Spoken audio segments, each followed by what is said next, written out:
A Civil War soldier could begin dying long before the first bullet found him. He might leave home with pride, a rifle, and the belief that war would be short, only to discover that the road, the camp, the water, the food, the weather, and even sleep could wear him down day by day. Battle was only one part of the danger. The quieter horrors waited in muddy marches, crowded tents, crude surgery, missing comrades, and letters from a home he could no longer protect.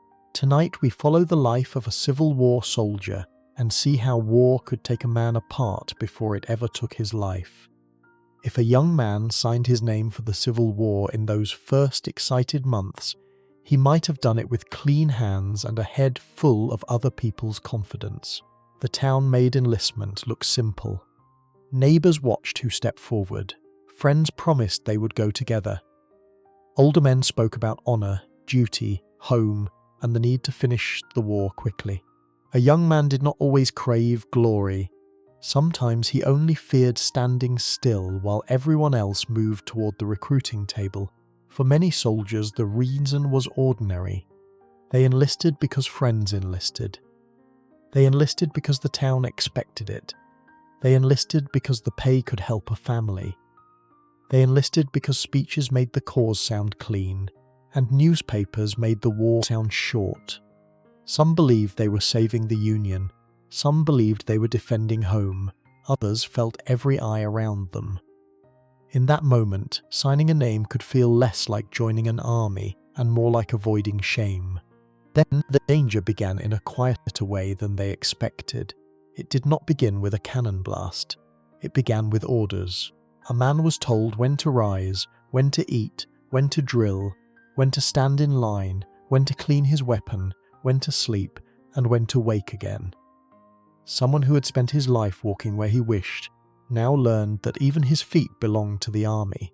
A farmer, clerk, student, or labourer could enter camp thinking he had joined a great cause, then discover that the first thing war took from him was not blood. It was a choice. It is almost impressive how many young men were promised honour, only to spend their first days being counted, corrected, shouted awake, and moved around like badly packed supplies. The body understood this before the mind did. Sleep became thin. Food came when the schedule allowed, not when hunger asked. Drill made shoulders ache, legs stiff, and hands clumsy. Standing still under command hurt because a man had to hold himself upright even when his back wanted to bend. The uniform rubbed. The shoes might not fit. The straps pressed across the chest. The musket felt heavier by the hour. Before he saw a battlefield, the recruit learned that soldier life could wear a man down. The loss of freedom seemed small because each rule looked harmless by itself. Get in line, keep step, stay near camp, do not wander, answer roll call, stand guard, keep quiet when ordered, do not sleep at the wrong time. But together, those rules made a moving cage. A man could still see the sky, breathe open air, and write letters home, yet his day no longer belonged to him. The army did not need walls to confine a man. It only needed commands.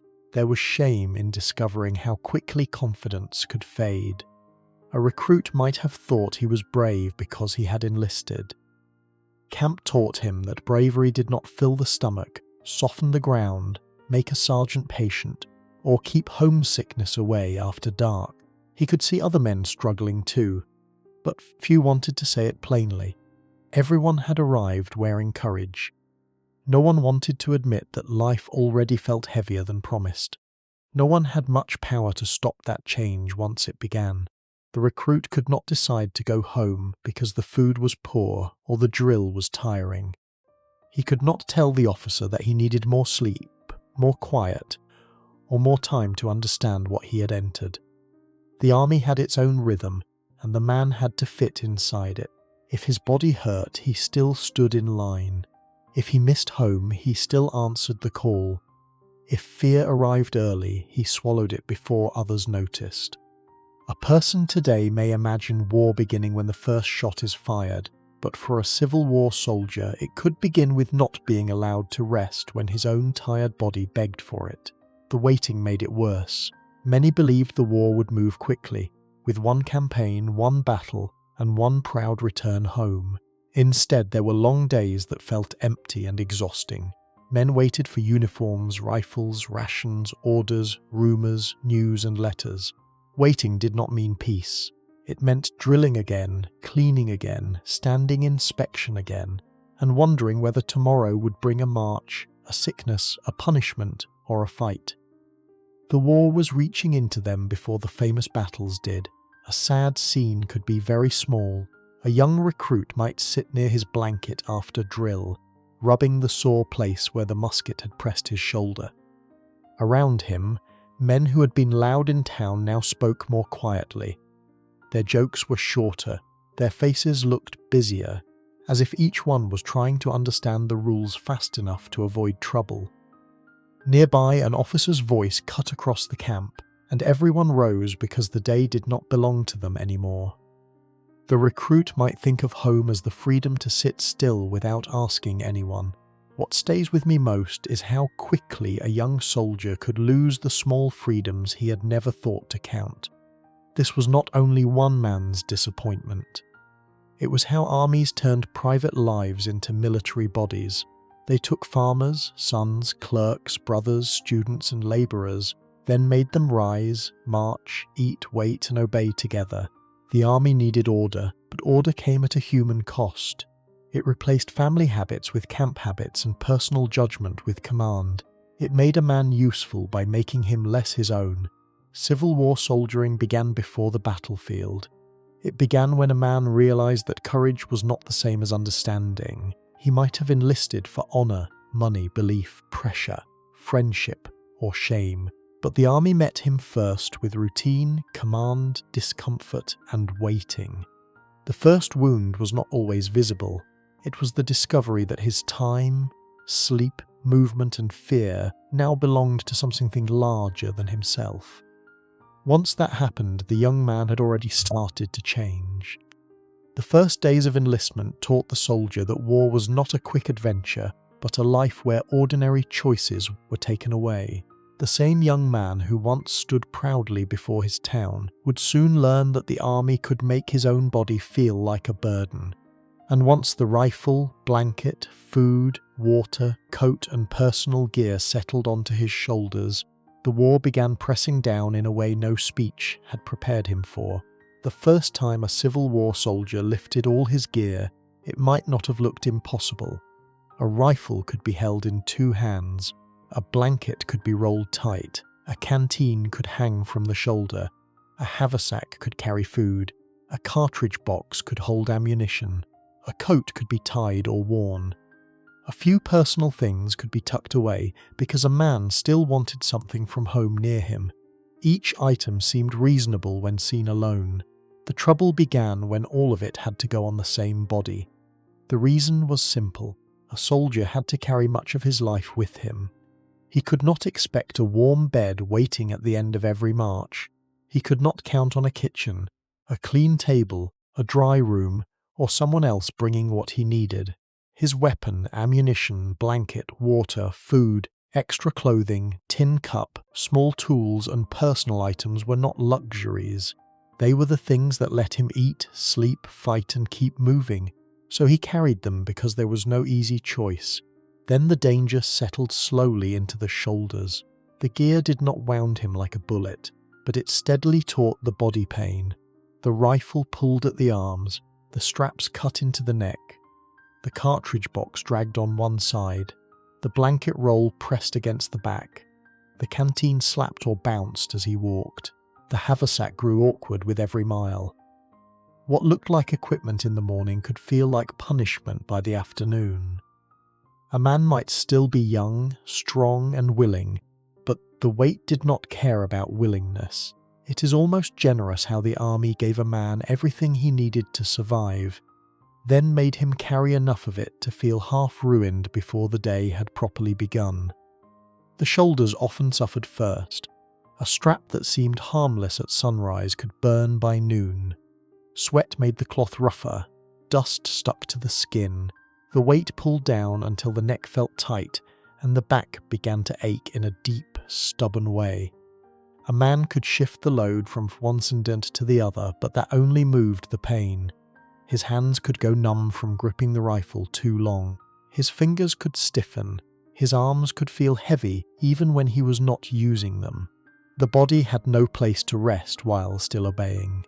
There was no private solution for this kind of misery.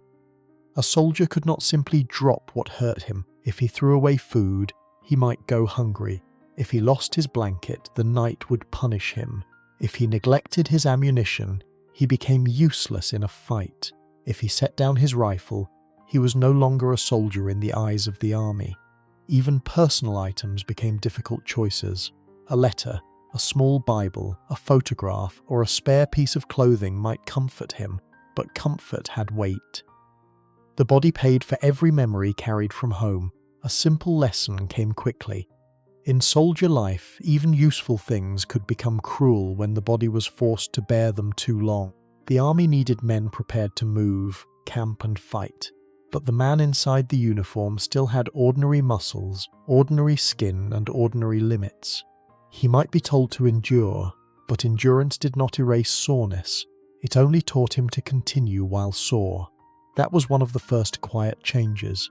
Pain became something he walked with, not something that always stopped him. Modern people complain when a bag feels heavy for a short walk, but a Civil War soldier could spend the day carrying his weapon, food, water, bedding, clothing, and small pieces of home while still being expected to keep step. The sadness of it could appear in a very plain scene. A young recruit might halt beside the road with the rest of the column, not because the march was over, but because the officers allowed a pause.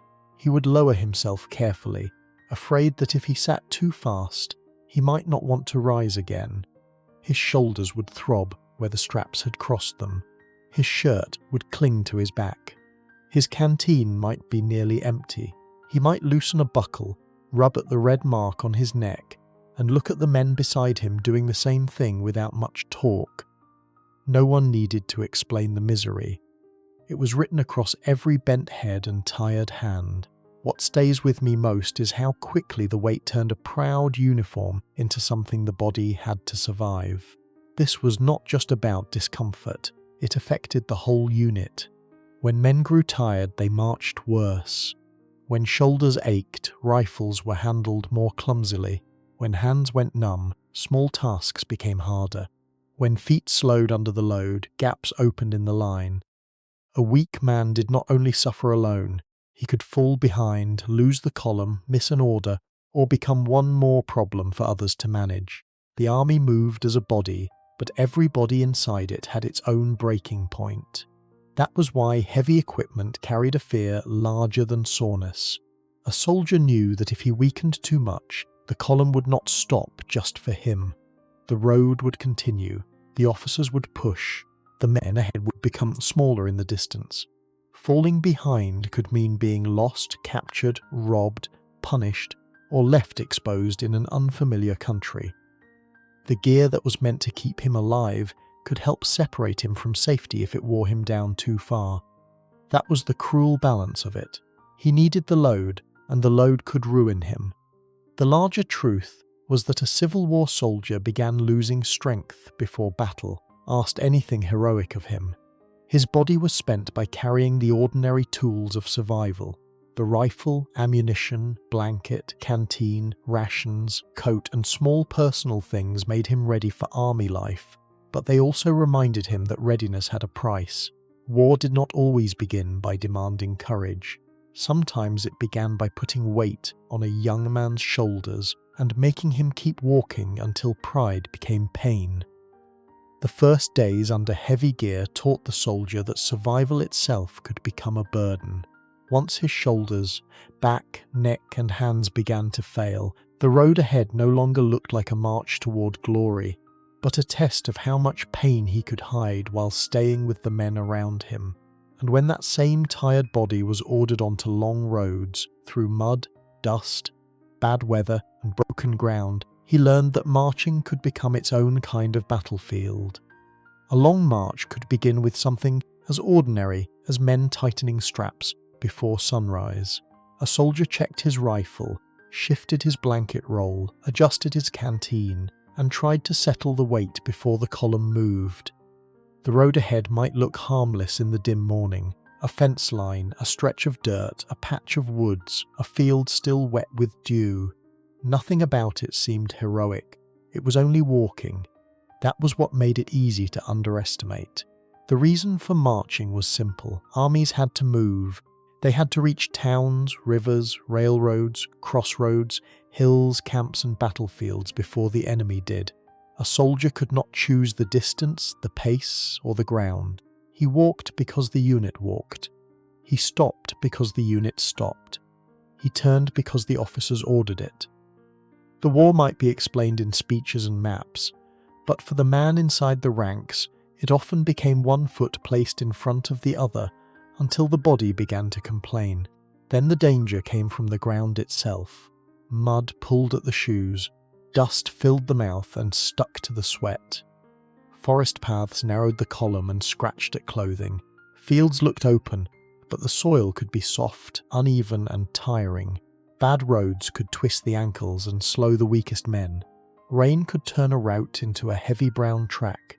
Heat could drain strength from the legs before noon. A march was not just a movement. It was a slow argument between the army and the human body. It is almost funny, in a miserable way, that a soldier could join a war fearing bullets, then spend his first real suffering being defeated by mud, stones, heat, and badly made shoes. The feet suffered most. At first there might be only warmth under the toes, then rubbing, then a sharp spot that grew worse with every step. A blister could rise beneath the skin and turn each mile into a private punishment. If the shoe was too tight, the toes were crushed. If it was too loose, the foot slid and scraped. Socks could stiffen with sweat and dirt. Nails could bruise, crack, or tear. Skin could split at the heel. A man might keep walking while feeling every step as a small injury. There was no easy rescue from that pain. The column did not stop because one man's feet hurt. Officers had orders. Units had schedules. Roads had to be covered before dark. A soldier could limp, tighten his jaw, shift his weight, or pretend he was not falling behind. He might look at the man beside him and see the same tight face, the same uneven step, the same attempt to hide pain because no one wanted to become a burden. The worst part was knowing that weakness became visible. A slow man could be noticed. A quiet lesson lived in those marches. War not only tests courage in moments of danger, it tested the ordinary parts of a person again and again until they failed. Feet, knees, back, thirst, skin, breath, and patience all became military matters. A man who could not walk, could not fight, could not carry orders, could not reach food, could not stay with the regiment. The body was not separate from the army. It was the thing the army used, mile after mile. Most people today can stop walking when pain becomes too much, but a Civil War soldier often had to keep moving because stopping could mean being left on a road that no longer cared who he was. The saddest scene might come during a short halt beside a dusty road. A young soldier sat down carefully, pulled off one shoe, and saw the damage he had been trying not to feel. The sock was damp and dirty. The skin beneath it was swollen and rubbed raw. A blister had opened. The heel looked red and angry.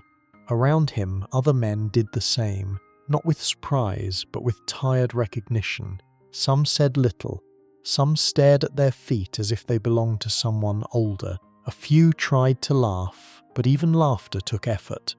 When the order came to rise, the pain returned before the man was fully standing. He pushed the sore foot back into the shoe because there was nothing else to wear. He lifted the rifle again. He adjusted the load again.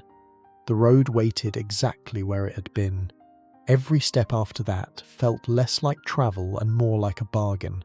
He gave the army his body now, hoping the body would still answer later when the real danger came. What stays with me most is the thought that many soldiers reach battle already hurt, already tired, and already partly used up by the road. This was not just one man's misery. A long march could weaken an entire force before a shot was fired.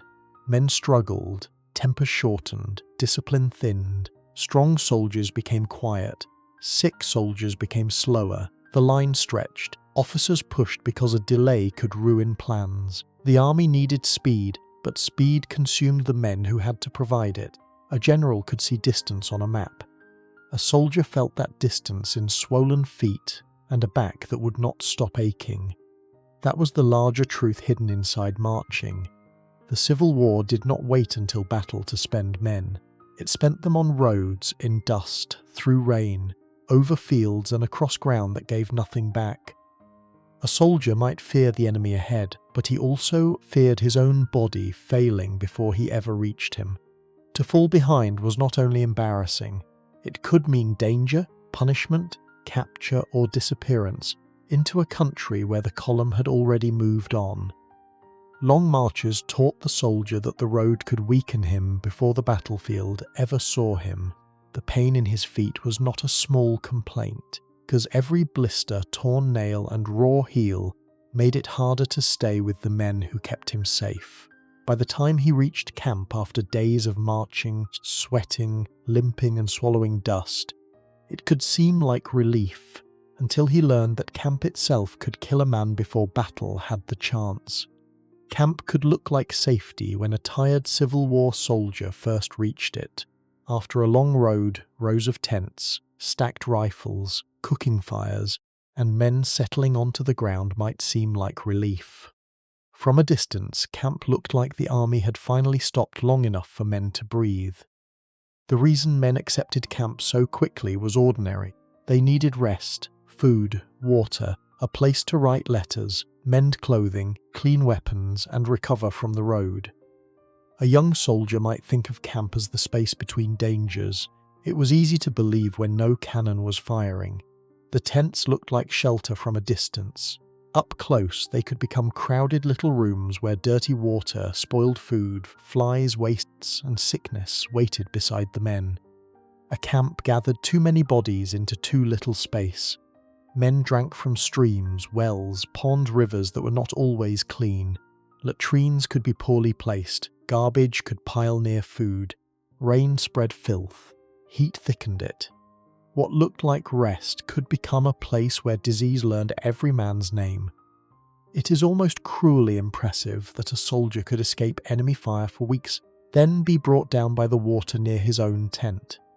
The body gave the first signs in small ways.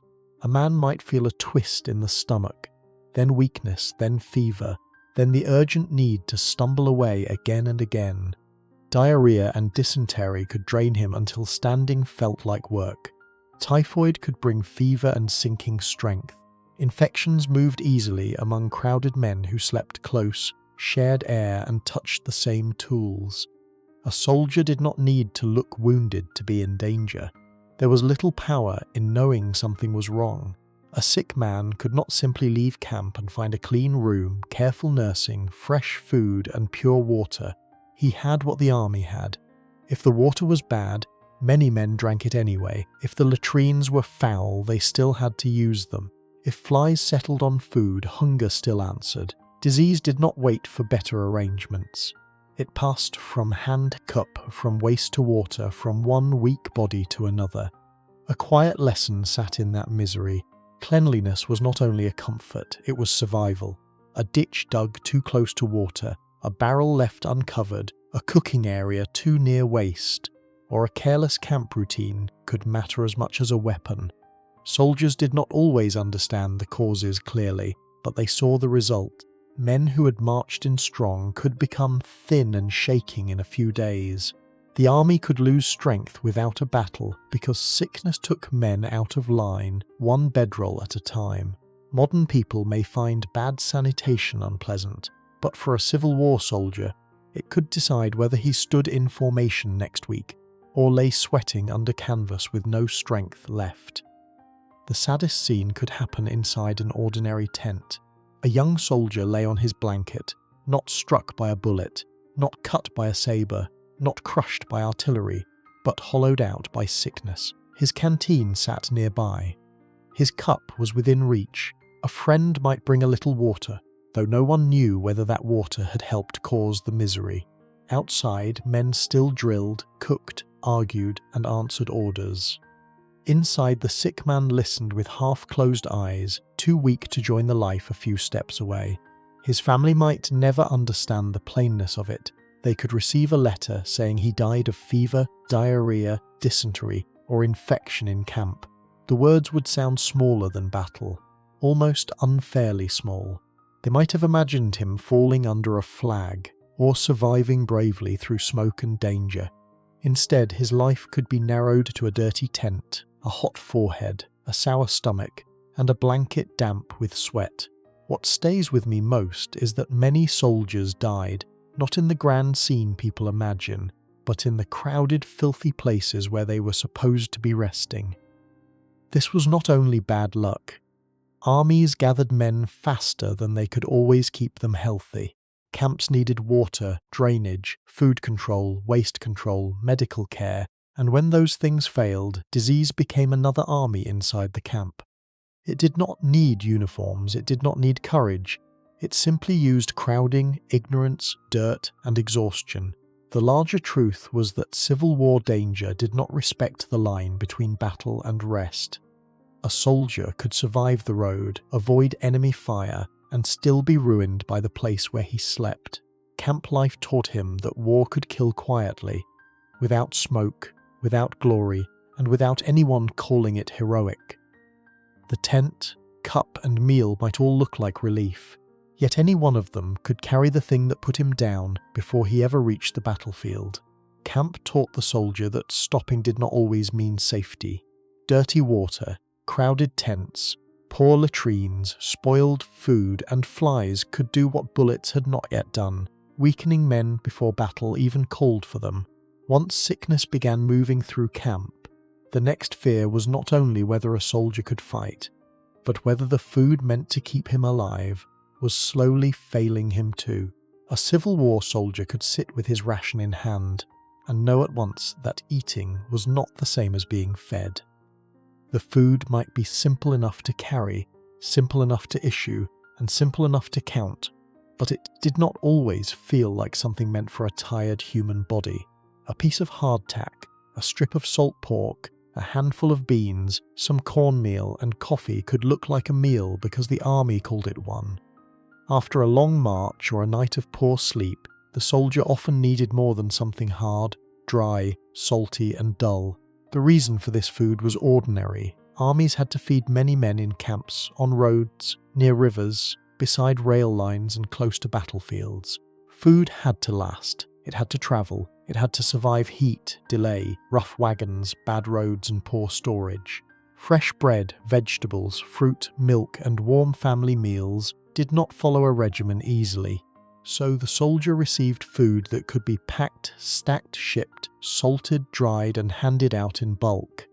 It was practical, and that was part of the problem. The food was meant to keep him moving, but some days it seemed to do the opposite, filling his stomach while leaving the rest of his body weaker. Hardtack could be so hard that a man had to soak it in coffee or water before he could chew it.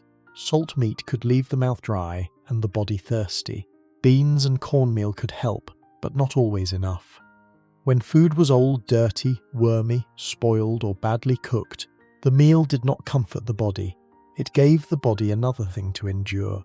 It is almost kind of the army to hand a lost, starving man something called a ration, then let him discover that chewing it may be harder work than the march itself.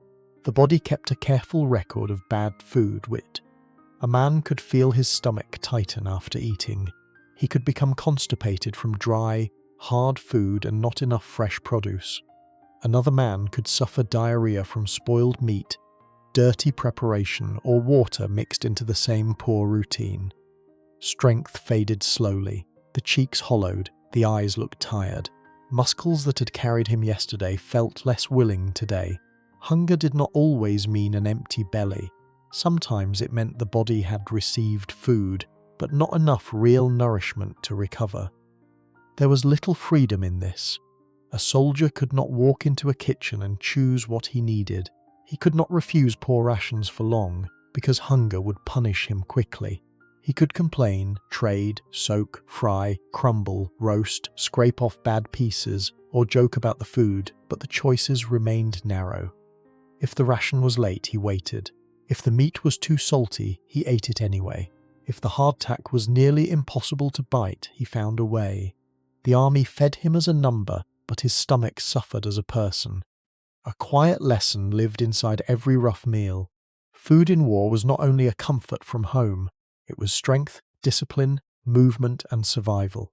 A poorly fed soldier marched worse, thought slower, recovered less, and became more vulnerable to sickness. The body needed more than orders. It needed fuel that could rebuild what marching, cold, heat, fear, and sleeplessness took away. When food failed, the soldier did not simply feel hungry. It became easier for everything else to break. Modern people may complain when a meal is bland, but a Civil War soldier could be asked to march, drill, stand guard, and face battle on food that barely helped his body repair itself. The saddest scene might happen at the edge of a campfire.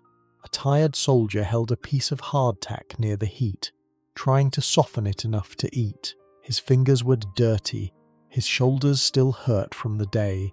The coffee was bitter, but warm enough to feel like a gift. Around him, other men worked at their own food with the same tired patience.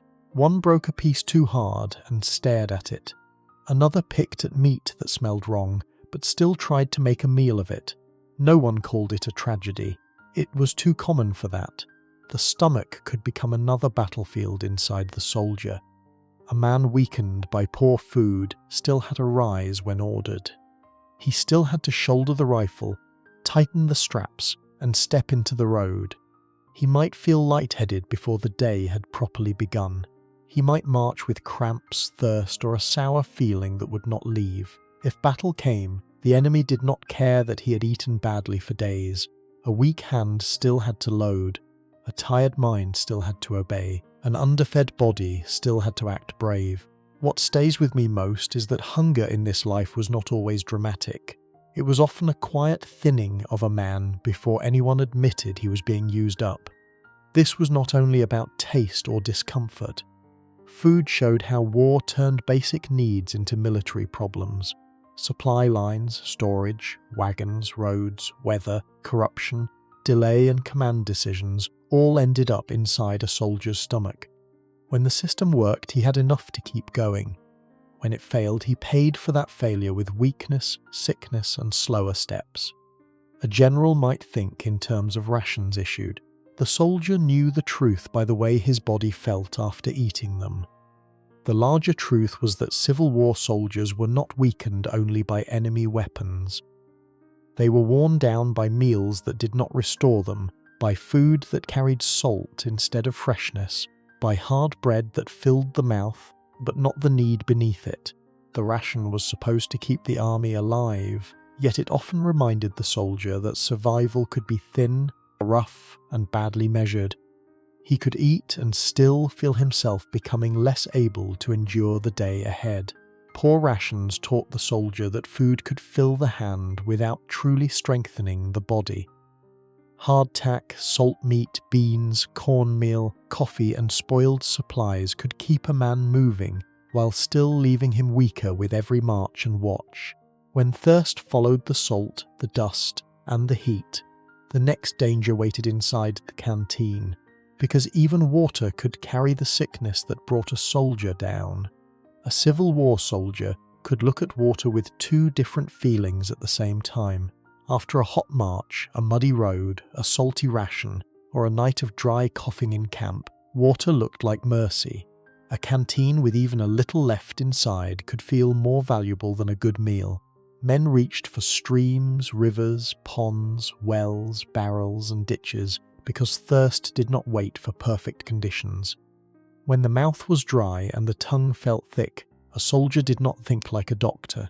He thought like a tired man who needed to swallow. The reason was ordinary. Armies needed water everywhere they went. Men needed it for drinking, cooking, coffee, washing, animals, and basic camp life. Horses and mules needed it too. Camps were often placed near water because without it, a unit could not remain long. A stream or river could decide where men stopped, where they cooked, where they filled canteens, and where they tried to clean themselves. Water was not a small detail beside the war. It was one of the things that allowed the war to keep moving. A canteen could feel like life in a thirsty hand, until the soldier remembered that the same water might carry the sickness that would put him on the ground. The stream might run past another camp. The pond might sit too close to waste. A well might be used by too many men. Horses could stand in the same water soldiers drank from. Dead animals, garbage, latrines, mud, and rotten off could all reach the source before Soldier did. The surface might look calm, but the danger did not need to float where he could see it. It is almost cruel that a man could fear thirst enough to drink, then fear the drink enough to wonder whether he had just made himself sick. The body showed the cost in plain ways.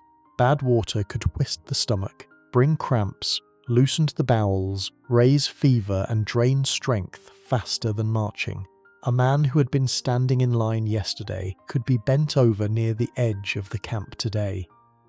Diarrhea and dysentery did not sound like grand military dangers, but they could empty a soldier until he could barely rise. Thirst weakened him quickly, but dirty water could weaken him for days. The choice was not between comfort and discomfort. It was often between two kinds of danger. There was very little power in that choice. A soldier could not always wait for clean water, because the army would move, the heat would rise, and the body would demand relief. He might boil water when there was time, fuel, and order enough to do it, but there was not always time. He might try to choose a better spot, fill from a moving stream, or avoid the muddiest edge, but these were guesses more than guarantees. The man who drank knew the risk. The man who refused also knew the risk. War made even a swallow feel uncertain. A quiet lesson sat inside every canteen. Safe water was not just a comfort of civilized life, it was protection against a kind of enemy that did not wear a uniform. A badly placed latrine, a crowded camp, a careless washing place, or animals near the source could harm more men than a skirmish. Soldiers did not need to understand every cause clearly to notice the pattern. Men drank, then men sickened. Camps grew foul, then the hospital tents filled. The connection could be hard to prove in the moment, but the suffering was easy to see. Modern people can turn a handle and expect water that will not ruin them, but a Civil War soldier often had to drink from whatever source the march, camp, and command left within reach. A sad scene could happen beside a shallow stream after a dusty day. A soldier knelt with his canteen, watching bits of grass and mud drift past. His throat hurt from dryness. His ration had been salty. His lips felt cracked. He knew other men had filled their canteens there. He may have seen hoofprints near the bank, or waste farther upstream, or a dead smell he could not place. Still, he lowered the canteen because the body can become louder than caution. The water went in cold, and for a moment it felt like rescue. Later, that same man might lie under canvas with his stomach cramping and his strength leaving him. The canteen would be near his hand, almost insulting in its innocence. He might not know which drink had done it, or whether it was the food, the camp, the flies, the weather, or the water. Outside, the army continued. Men filled more canteens. Fires burned, orders were given. The sick man was no longer thinking about battles. He was thinking about reaching the latrine, keeping a little water down, and not becoming too weak to rise. What stays with me most is how helpless a soldier could be before something as ordinary and necessary as water. This was not only the story of one careless drink, it was the story of armies moving faster than clean systems could follow. Roads, animals, waste, camps, hunger, heat, and poor sanitation all met at the same water sources. Officers could order men forward, but they could not always make the next stream safe. A soldier needed water to keep marching, but the army often gave him conditions where water itself became another gamble. The larger truth was that Civil War life made basic needs dangerous. Food could weaken him, sleep could fail him, camp could infect him.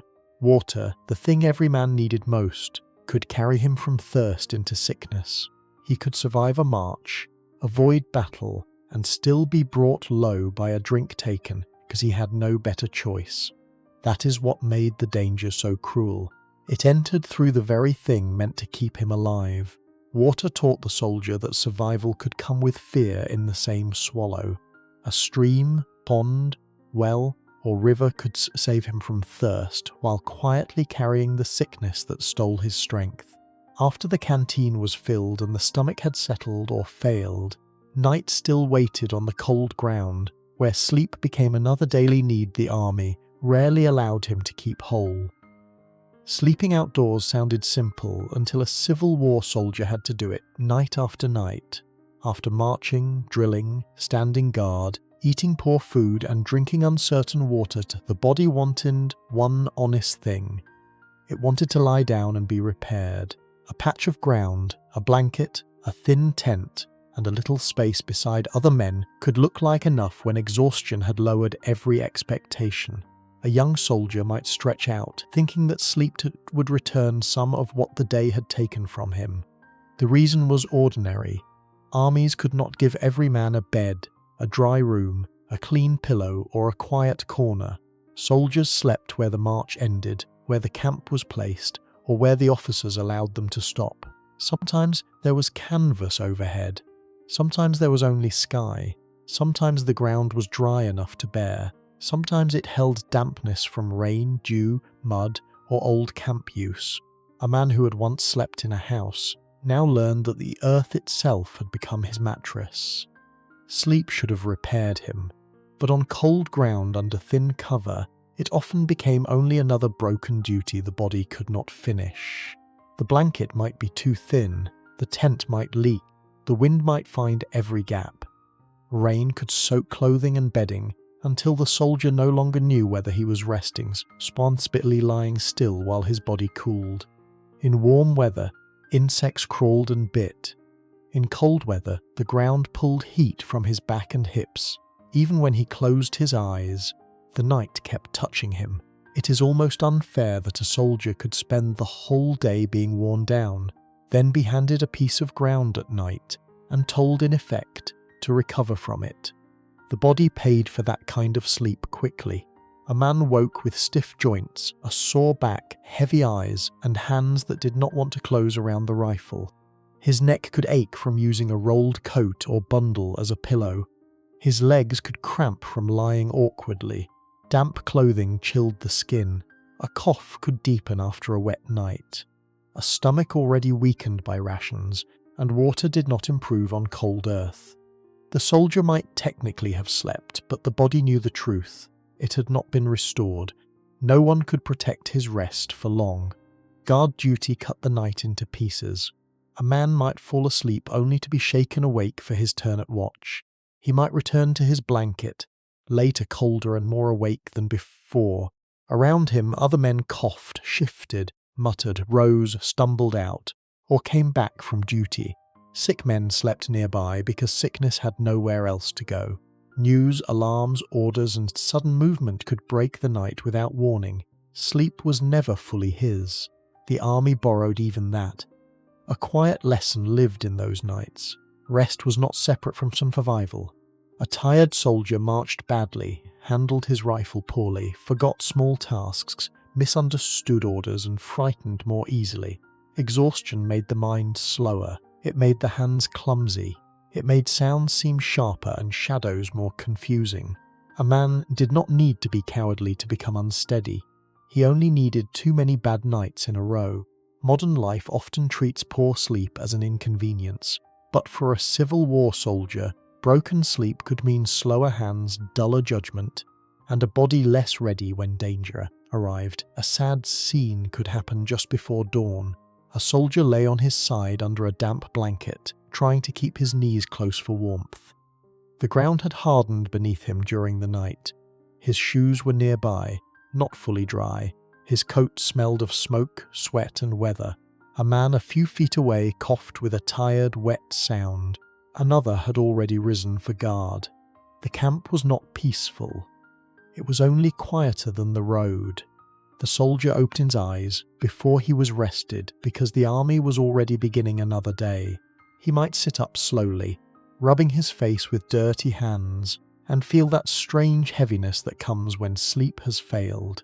The mind did not clear all at once. The rifle seemed heavier, the straps seemed cruel, the thought of marching again could feel almost impossible. Yet the camp moved around him, and because others were rising, he rose too. That was one of the harsher parts of army life. A man's body could ask for mercy, but the schedule answered first. What stays with me most is that many soldiers did not face battle as fresh men, but as tired men who had been sleeping badly for days or weeks. This was not only private discomfort. An exhausted regiment was a weaker regiment. Men who had slept poorly became slower on the road, less alert on guard, more irritable in camp, and more likely to make mistakes under pressure. Officers could order discipline, but they could not command a tired brain to become clear. The army needed men awake, steady, and obedient. The conditions often made them dull, sore, and half confused before the hardest moments arrived. The larger truth was that Civil War soldiering turned rest into another uncertain thing. Food might fail him, water might sicken him, camp might infect him. Even sleep, the one thing that should have belonged to the body, could be broken by cold, rain, illness, insects, duty, alarms, and sudden orders. A soldier could lie down every night and still carry exhaustion forward into the morning. That was how war weakened him without always needing a battle. Outdoor sleep taught the soldier that lying down was not the same as resting. Cold ground, thin canvas, sickness, insects, guard duty, and sudden orders could leave him awake in pieces, carrying yesterday's exhaustion into tomorrow's danger. When that tired body finally stepped toward its first real battle, the shock waiting ahead was not only gunfire, but the terrifying discovery that fear, noise, smoke, and confusion could swallow every lesson he thought he had learned. The first real battle did not usually begin in the clean way a recruit had imagined. It did not feel like a painting, a speech, or a clear moment where courage stepped forward and fear stepped back. It might begin with the men being ordered into line, the air growing thick, officers riding or shouting, and every soldier trying to understand where he was supposed to stand. A young man who had spent weeks drilling could suddenly feel that all those neat movements belonged to another world. The field in front of him was not a parade ground.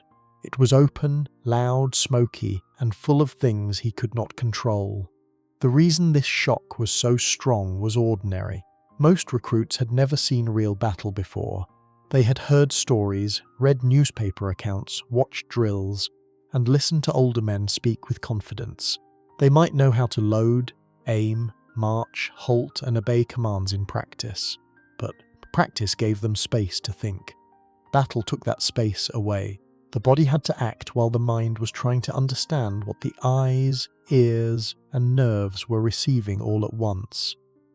The first battle did not arrive as a clear test of courage.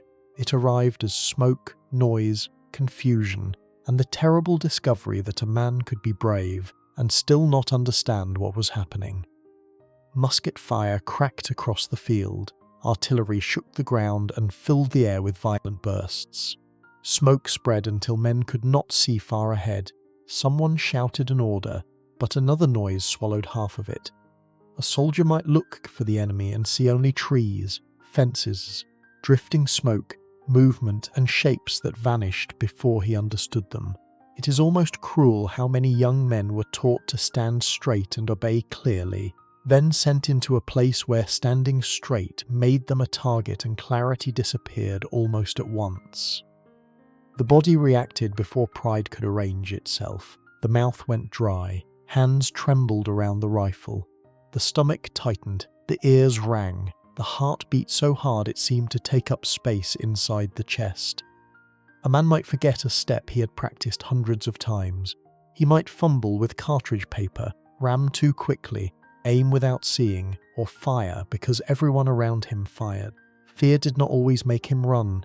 Sometimes it made him stiff, slow, and strangely mechanical. There was little room for private panic. A soldier was surrounded by men. But that did not mean he felt safe. He could not easily step aside and gather himself. If the line moved, he had to move. If the order came to fire, he had to fire. If men dropped near him, he had to keep standing or kneeling among the gaps. He might want to ask what was happening where the enemy was, whether the regiment was holding, whether the officers still knew what to do, but the battle did not pause to answer a frightened man. A quiet lesson came with that first shock. Courage was not the same as control. A soldier could be willing to fight and still feel lost inside the noise. He could believe in the cause and still hate the field beneath his feet. He could obey an order without feeling calm. The first battle taught him that fear did not always look like cowardice. Sometimes it looked like a man doing what he was told while his mind was full of smoke, shouting, and the sight of someone he knew falling beside him. Modern people often imagine panic as something obvious, but in battle it could hide inside a soldier who was still loading, still firing, and still trying not to lose his place in the line. A sad scene could happen in only a few seconds. A young soldier raised his rifle because the men beside him raised theirs. He tried to look ahead, but smoke blurred the field. The officer's voice came from somewhere to the side, sharp but broken by gunfire. A man near him cried out and folded down, one hand grabbing at his coat. Another soldier stepped over him because the line had to close. The recruit wanted to look down, wanted to understand whether the wounded man was alive, but the next order came before he could think. The hardest part was not only seeing the injury, it had to act while the mind rejected what it saw. Blood on a sleeve, a hat lying empty, a rifle dropped in the grass, a face suddenly pale, a friend calling for help while the line moved forward. These details could enter the soldier faster than he could bear them. Later, he might remember them too clearly. In the moment, they became part of the confusion. He could not sort grief from fear, sound from command, duty from instinct. He only knew he had to keep doing something. What stays with me most is that the first battle did not simply ask a soldier whether he was brave. It asked him to keep functioning while his whole mind was trying to break away from the scene. This was not only one man's terror. First battles shook whole units. Smoke broke formations. Noise swallowed orders. Officers were wounded or killed. Men fired too high, loaded badly, drifted from position, or followed the movement of those nearest them because that was all they could understand. A regiment could look organized on paper, but in battle, it became hundreds of bodies trying to hold it together under pressure. Discipline mattered, but confusion still found cracks. The larger truth was that Civil War combat attacked the mind as much as the body. A soldier entered his first battle with ideas about honor, training, duty, and manhood. He left it, if he left it, with a new knowledge that words at home could never give him. He learned that a battlefield was not only a place where men were hit, it was a place where sight, sound, judgment, memory, and fear could all be overwhelmed at once. The first battle did not make him experienced. It made him aware of how little experience could protect him. The first battle taught the soldier that fear could arrive faster than thought. Smoke, gunfire, artillery, shouting, wounded men, broken orders, vanishing formations could turn training into confusion within moments. From that shock, another fear settled into him, because he began to understand that death did not always need to come close enough to be seen before it reached for him. A Civil War soldier could stand in a field and feel the world become too wide. In older stories, danger often sounded close, almost personal, as if a man would see the face of the one trying to kill him. But on a Civil War battlefield, distance itself became frightening. A line of trees, a rail fence, a low rise, a patch of smoke, or the far edge of a field could hold death. The soldier might look ahead and see nothing clearly, yet still hear the flat crack of rifles reaching across the open ground. The reason was simple. Rifled muskets could send a bullet farther and more accurately than many soldiers expected. Training and real battle were not the same, of course. Smoke, fear, poor visibility, and nervous hands still made shooting imperfect. But the weapon had changed the feeling of the battlefield. A man no longer had to be standing very close to be in danger. He could be crossing a field, kneeling behind a fence, moving through brush, or waiting in formation when a bullet came from a place he had not fully noticed. The enemy did not always need to stand close enough to be seen. A bullet could come from smoke, trees, fences, or distance, and the soldier might never know who had aimed at him. That uncertainty changed everything. The open ground no longer looked empty. The woods no longer looked like cover. A quiet fence line no longer looked harmless. Every place that blocked the eye could hide someone with a rifle. A soldier learned that not seeing danger did not mean danger was absent. It is almost cruel that a man could be told to keep his place in the line while knowing that the person who might kill him could be hidden so far away that he looked like part of the landscape. The body carried that fear in small ways. The shoulders tightened, the neck stiffened. The eyes kept searching. The ears tried to separate one crack from another, as if sound might reveal direction before the bullet arrived. A soldier might crouch without meaning to, lean toward the ground, or flinch at shots that missed him by yards. The heart did not wait for proof. It reacted to every snap, every hiss, every thud into dirt or wood nearby. Even when he was not hit, the body behaved as if the air itself had become unsafe. There was little comfort in understanding the weapon. Knowing that rifles carried farther did not give a man another battlefield. He still had to cross fields when ordered.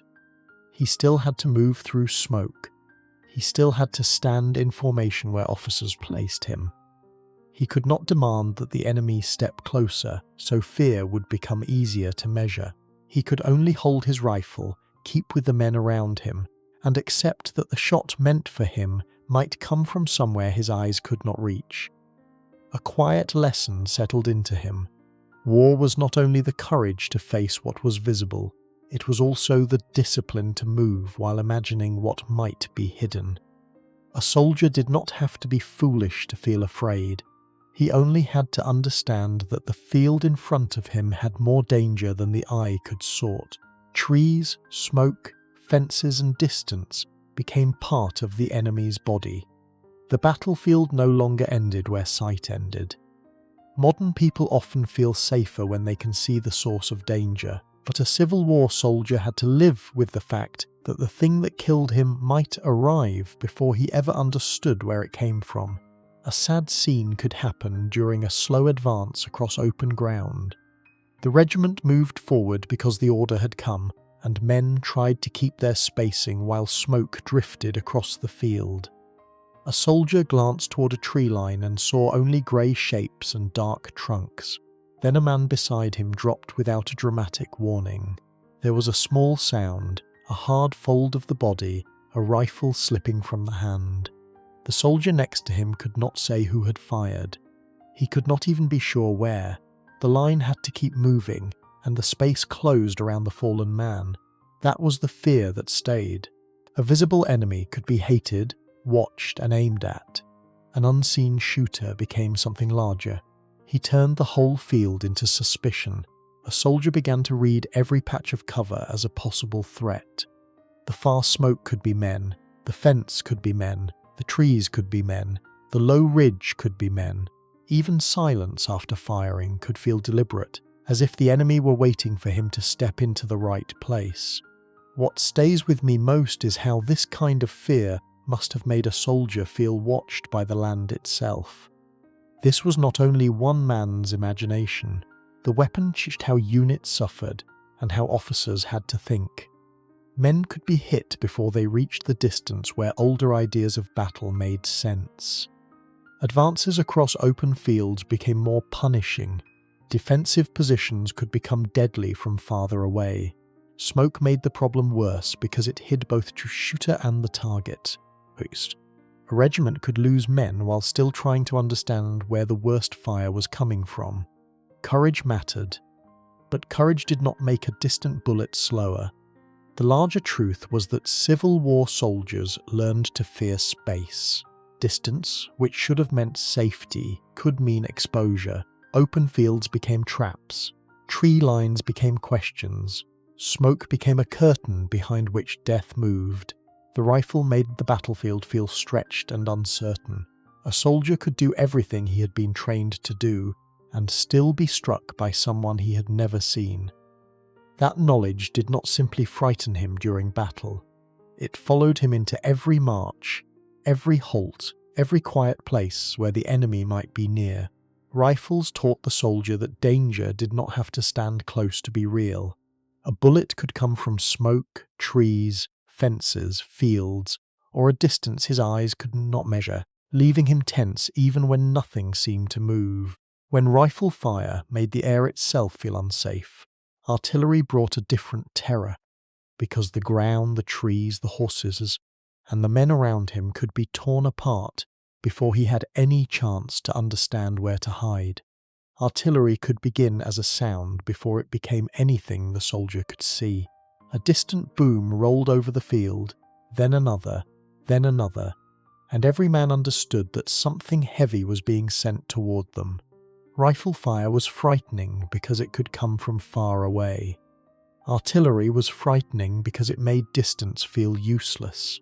A shell did not need to choose one man clearly. It could fall among many, strike the ground, break above them, tear through a line, or throw dirt, splinters, iron, and fear in every direction. The reason artillery mattered was ordinary in military terms. Guns were used to break formations, damage batteries, frighten men, stop advances, and prepare the ground before infantry moved. Officers thought of placement, range, angle, and timing. Soldiers on the receiving end thought of something much simpler. They thought of the next sound, the next impact, and whether the space where they stood would still be safe a moment later. A battlefield that already felt confusing became worse when the air itself seemed to carry heavy objects meant to break human bodies apart. Artillery made the battlefield feel unfair in a new way, because a man could do everything right and still be struck by something he never had time to face.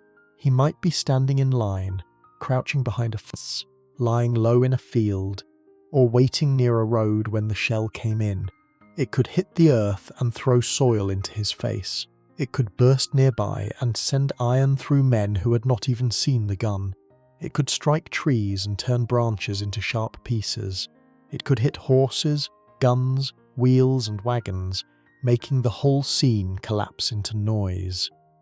It is almost absurd that a soldier could be told to be brave against an object he could not argue with, could not frighten, and could not stop once it had already been fired. The body reacted in ways that did not need permission. Ears rang until orders sounded distant or broken. The chest tightened at each boom. Hands shook even if the man tried to hide them. The ground jumping under him could make his legs feel weak. A near blast could leave him stunned, dusty, half deaf, and unsure whether he was wounded or only terrified. Men who were not hit could still be changed by it.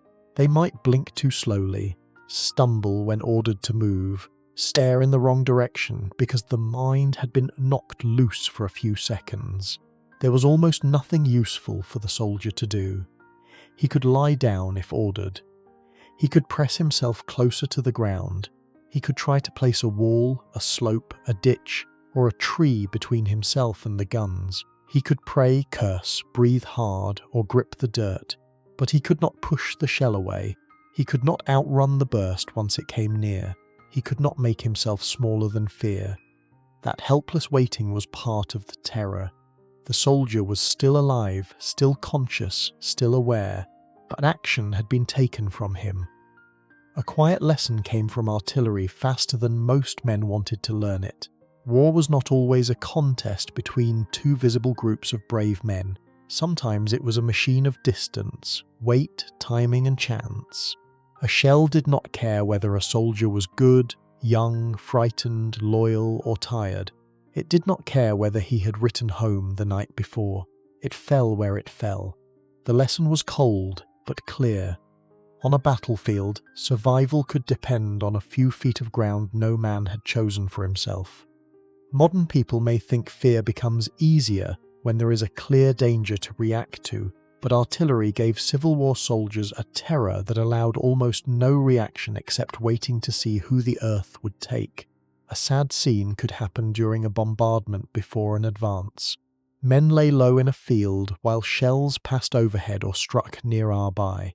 One soldier pressed his face close to the dirt and felt small stones jump against his cheek. The man beside him kept one hand over his ear, though it did little good. A horse screamed somewhere near the guns. Someone shouted, but the words came apart in the noise. Smoke moved in patches. The soldier wanted to know whether the next shell would land short, pass beyond them, or fall directly into the line. There was no answer until it arrived. Even after the firing slowed, the fear did not leave at once. Men raised their heads carefully. Some looked around to see who was still there. Others touched their own arms, chest, face and legs, checking themselves with a strange disbelief. The field looked altered. Dirt was torn open. Trees were damaged. Equipment lay scattered. The men who could stand did so with the unsteady movement of people who had been forced to wait under something larger than courage. What stays with me most is that artillery could make a soldier feel less like a fighter and more like a body lying beneath a storm made by other men. This was not only noise and fear.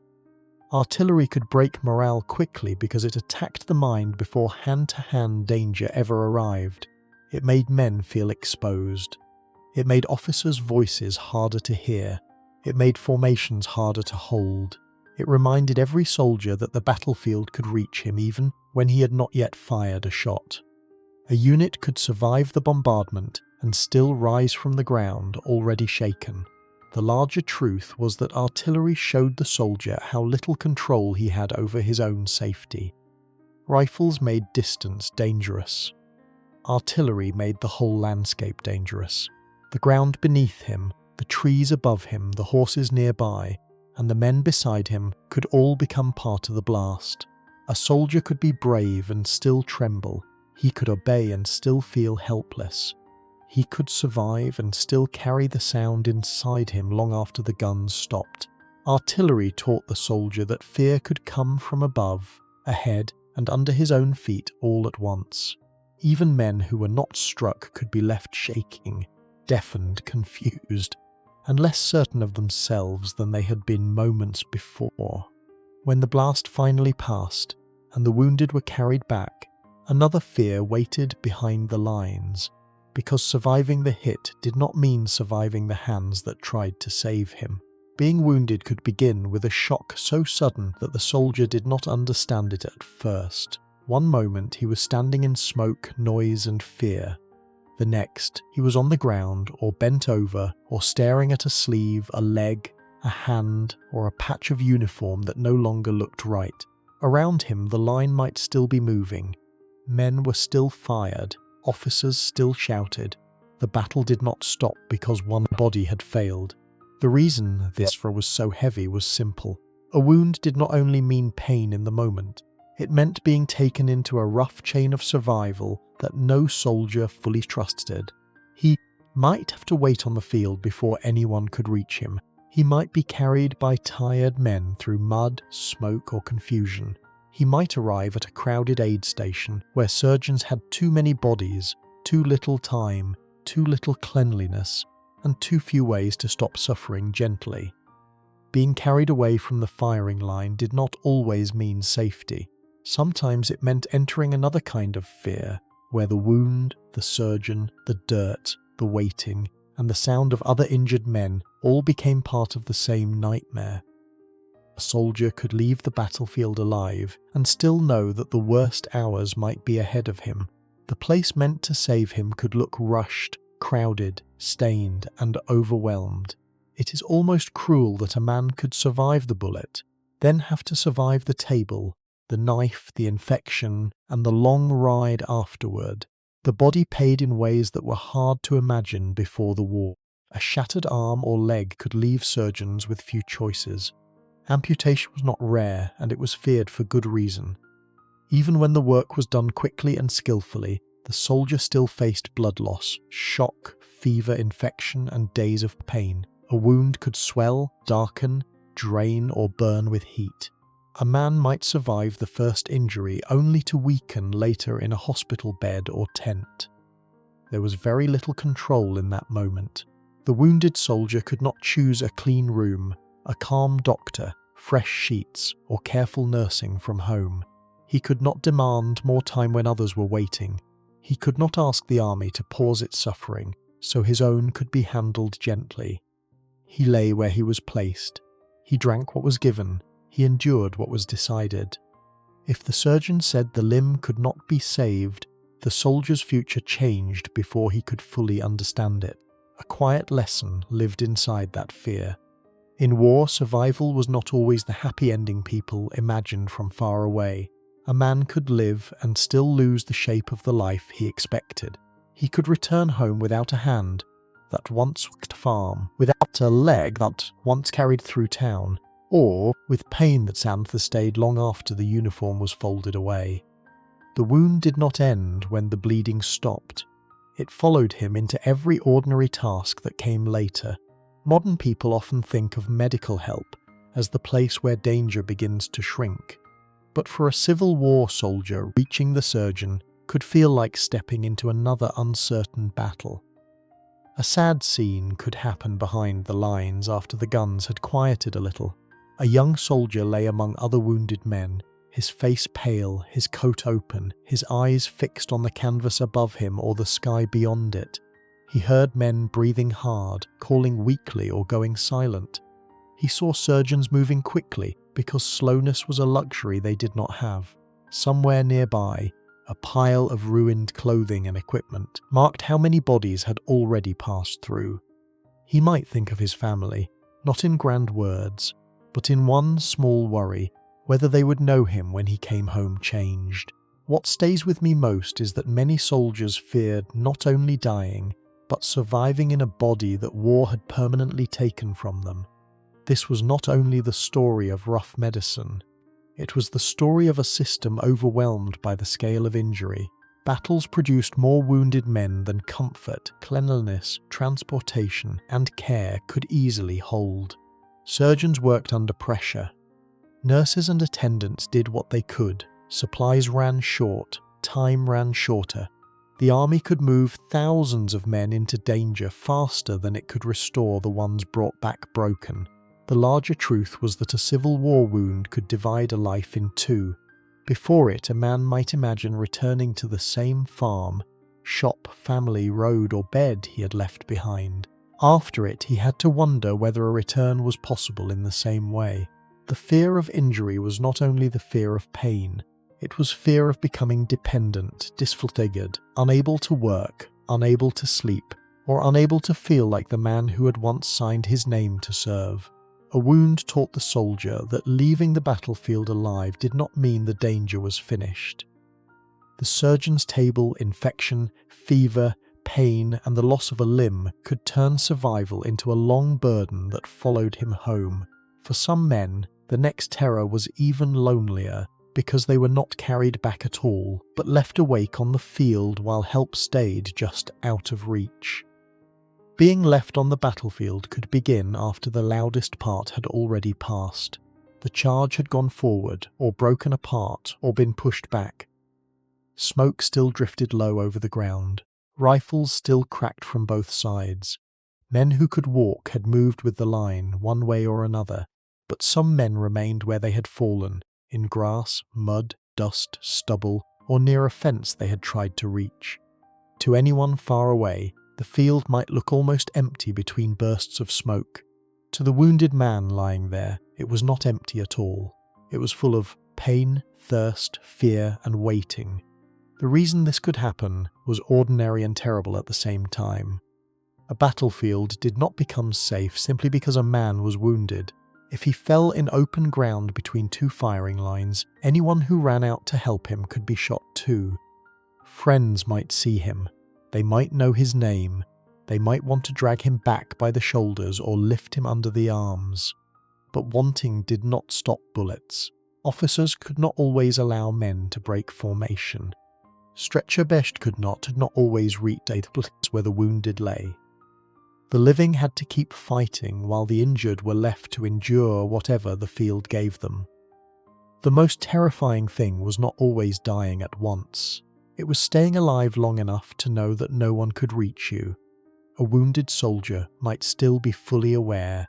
He might feel the torn place in his body, the wet cloth, the dirt sticking to his skin, and the rough weight of his own gear. He might try to move and discover that one leg did not answer, or one arm had become useless, or every breath made the wound burn. He could hear men nearby, but hearing them did not mean they could come. It is almost unbearable that a soldier could be close enough for his comrades to see him, yet still be as unreachable as if he had fallen miles away. The body made the waiting worse. Pain did not stay neatly in one place. It spread through the ribs, the belly, the shoulder, the leg, or the back, depending on where the wound had taken him. Blood loss could make the world pale and cold. Thirst could become sharper than fear. Dust could settle on his lips. Smoke could sting the eyes. The sun could press down on him, or cold could creep up from the ground. A man might turn his head toward his own line and see movement there, but not rescue. He might call once, then again, then save his strength because shouting hurt too much. There was almost no power left to him. He could press a hand against the wound. He could crawl a little if the body allowed it. He could try to make himself flatter when firing began again. He could listen for a lull and hope someone else heard it too. But he could not command the battle to pause. He could not make the field merciful. He could not make a safe path appear between himself and the men who might save him. He was alive, but the life inside him had been separated from help by distance, fire, and timing. A quiet lesson lived inside that helplessness.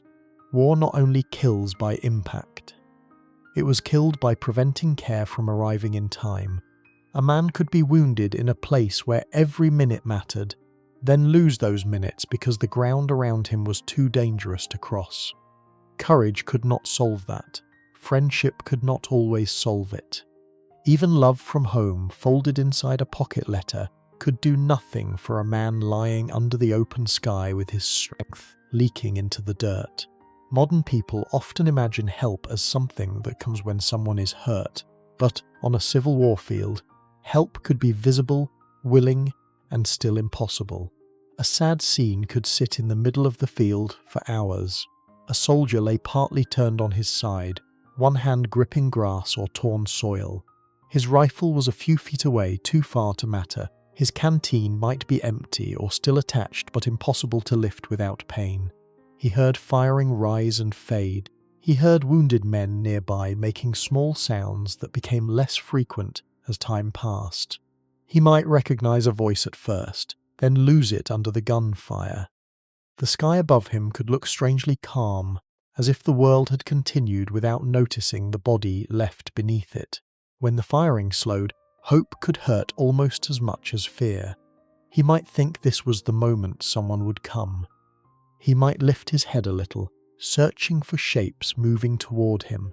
Then another shot cracked from the trees, or another shell burst farther down the line, and anyone who had thought of coming stopped again. That was the cruelty of being left there. Rescue could feel near several times without ever becoming real. Each delay made the body weaker. Each sound made the distance feel larger. What stays with me most is the loneliness of being surrounded by armies and still having no one able to reach out a hand. This was not only one man's suffering, it was part of the way battlefield chaos turned human care into a dangerous act. Units advanced, fell back, shifted, fired, reloaded, and tried to hold position. Officers had to think about the line. Men had to think about staying alive. The wounded became a terrible problem that everyone understood, and no one could always solve. A soldier might have carried a friend before. He might have promised himself he would never leave a man behind. Then battle taught him that promises could be broken by gunfire. Not by lack of love, The larger truth was that Civil War combat could trap a man between life and death, not dead enough to feel nothing, not safe enough to be treated, not strong enough to return, and not hidden enough to rest. Being left on the field showed the soldier one of war's coldest facts. Survival depended not only on whether the bullet gabbled him, but on where he fell when he fell, and whether anyone could cross the ground before his body gave out. Being left on the battlefield taught the soldier that staying alive could become its own kind of terror. Pain, thirst, open ground, gunfire, and unreachable comrades could turn minutes into a long struggle no one else could shorten. By the time the field grew quiet enough for the living to search it, another wound had already entered the men who came back, because they had to see which familiar faces would never rise again. A Civil War soldier did not only learn death as an idea, he learned it through the men beside him. At first, a comrade might be just another face in camp, another voice in the line, another man sharing coffee, hardtack, complaints, jokes, and tired silence. They slept near each other. They marched close enough to see each other limp. They watched one another grow thinner, dirtier, and quieter. In a life where home was far away, the men nearby became the closest proof that a soldier was not suffering alone. The reason these bonds mattered was ordinary. Soldiers lived packed together through nearly everything. They shared roads, tents, fires, water, hunger, fear, sickness, punishment, and waiting. A man might know the sound of another man's cough, the way he folded a letter, the place he rubbed his shoulder after a march, or the small food he saved for later. Friendship did not always need big words. Sometimes it grew from seeing the same misery every morning and still rising together. Death became different when it wore a familiar face. A man could die from a bullet in battle, a shell burst, fever in camp, infection after a wound, exhaustion on the road, or an accident so plain it felt insulting. One day he was there, eating, sleeping, answering roll call. Then his blanket space was empty.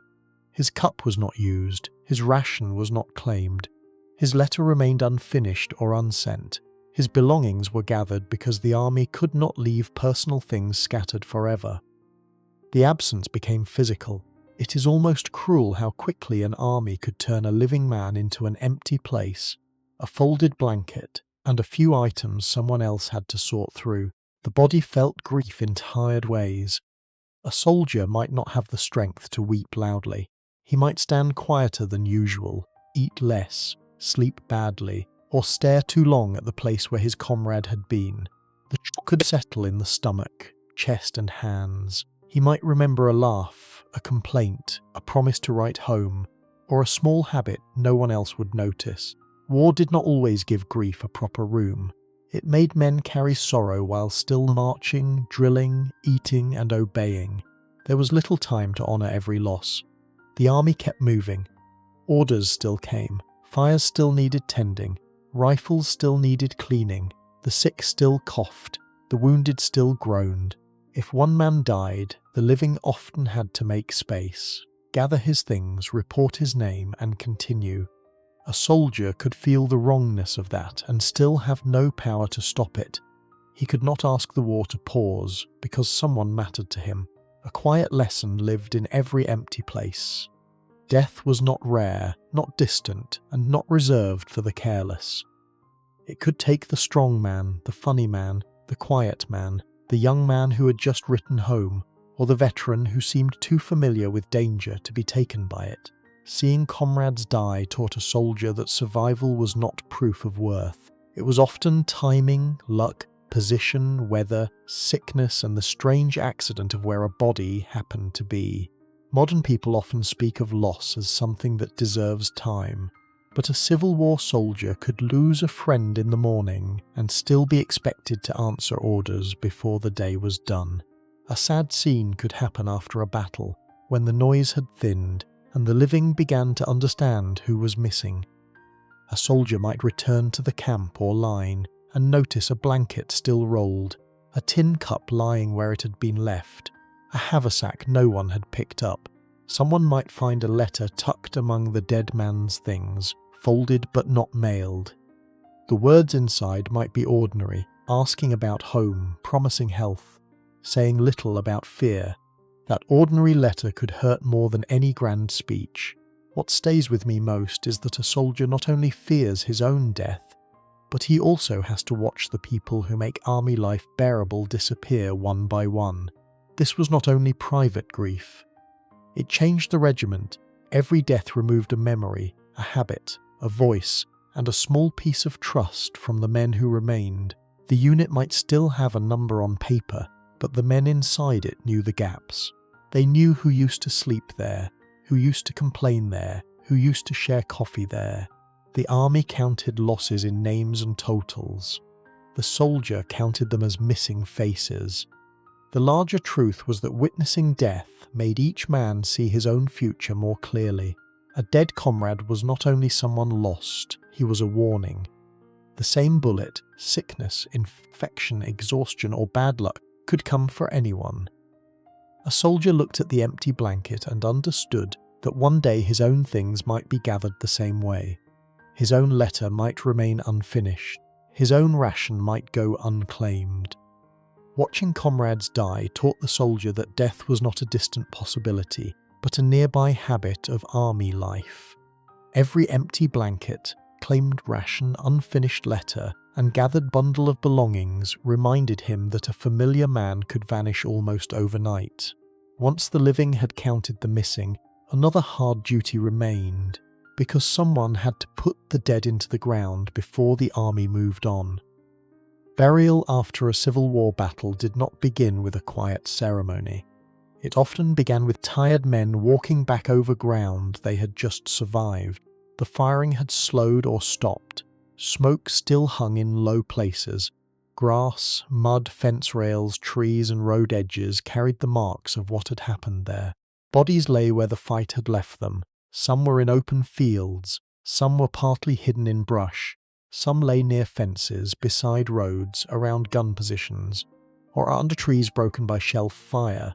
The reason this work had to be done was ordinary and grim. The dead could not be left where they were. Heat, weather, animals, disease, and simple human decency all demanded burial. Armies had to move, but before they moved, someone had to gather what remained of the men who had fallen. There were not always enough coffins. There was not always enough time. There were not always clear names, clean records, or proper markers. The work had to happen because the field could not stay as it was. The battlefield after the battle could make death feel less like a single event and more like a heavy task waiting for the living. Men who had spent the day fearing death now had to lift it, drag it, search it, identify it, and cover it with earth. A soldier might recognize a coat, a belt buckle, a face, or nothing at all. Some bodies were too damaged or changed to be easily known. Papers might be missing. Pockets might be empty. Rain, mud, smoke, and confusion could make recognition harder. The dead became both people and problems. It is almost unbearable that after asking men to survive the battle, the army could ask the same tired hands to clean up what the battle had done. The body resisted this work. The arms grew heavy from lifting. The back ached from bending. The stomach turned from what the eyes had to see. Hands that had loaded rifles now held shovels, blankets, boots, coats, and sometimes parts of men they had known. The smell, the heat, the flies and tharnazzants made the task worse. A soldier might try not to look too closely, but burial required closeness. It made him face what battle usually hid inside smoke and movement. There was little choice in how gently it could be done. A proper grave took time. A coffin took materials. A careful identification took patience. After a major fight, all of those could be scarce. Men were buried quickly, sometimes in shallow graves, sometimes in groups, sometimes with markers that weather might ruin. A soldier could feel that this was wrong and still be unable to fix it. The army needed the dead covered, and the living had limited strength. A quiet lesson sat in that dirt. Death in war did not always end with honour, music, prayer, and a family gathered nearby. Often it ended with strangers, Tired comrades, hurried digging, and a name written poorly or not at all. A soldier learned that the body he lived in, the body that had marched, eaten, hurt, and feared, might one day be handled quickly, because there were too many bodies and too little time.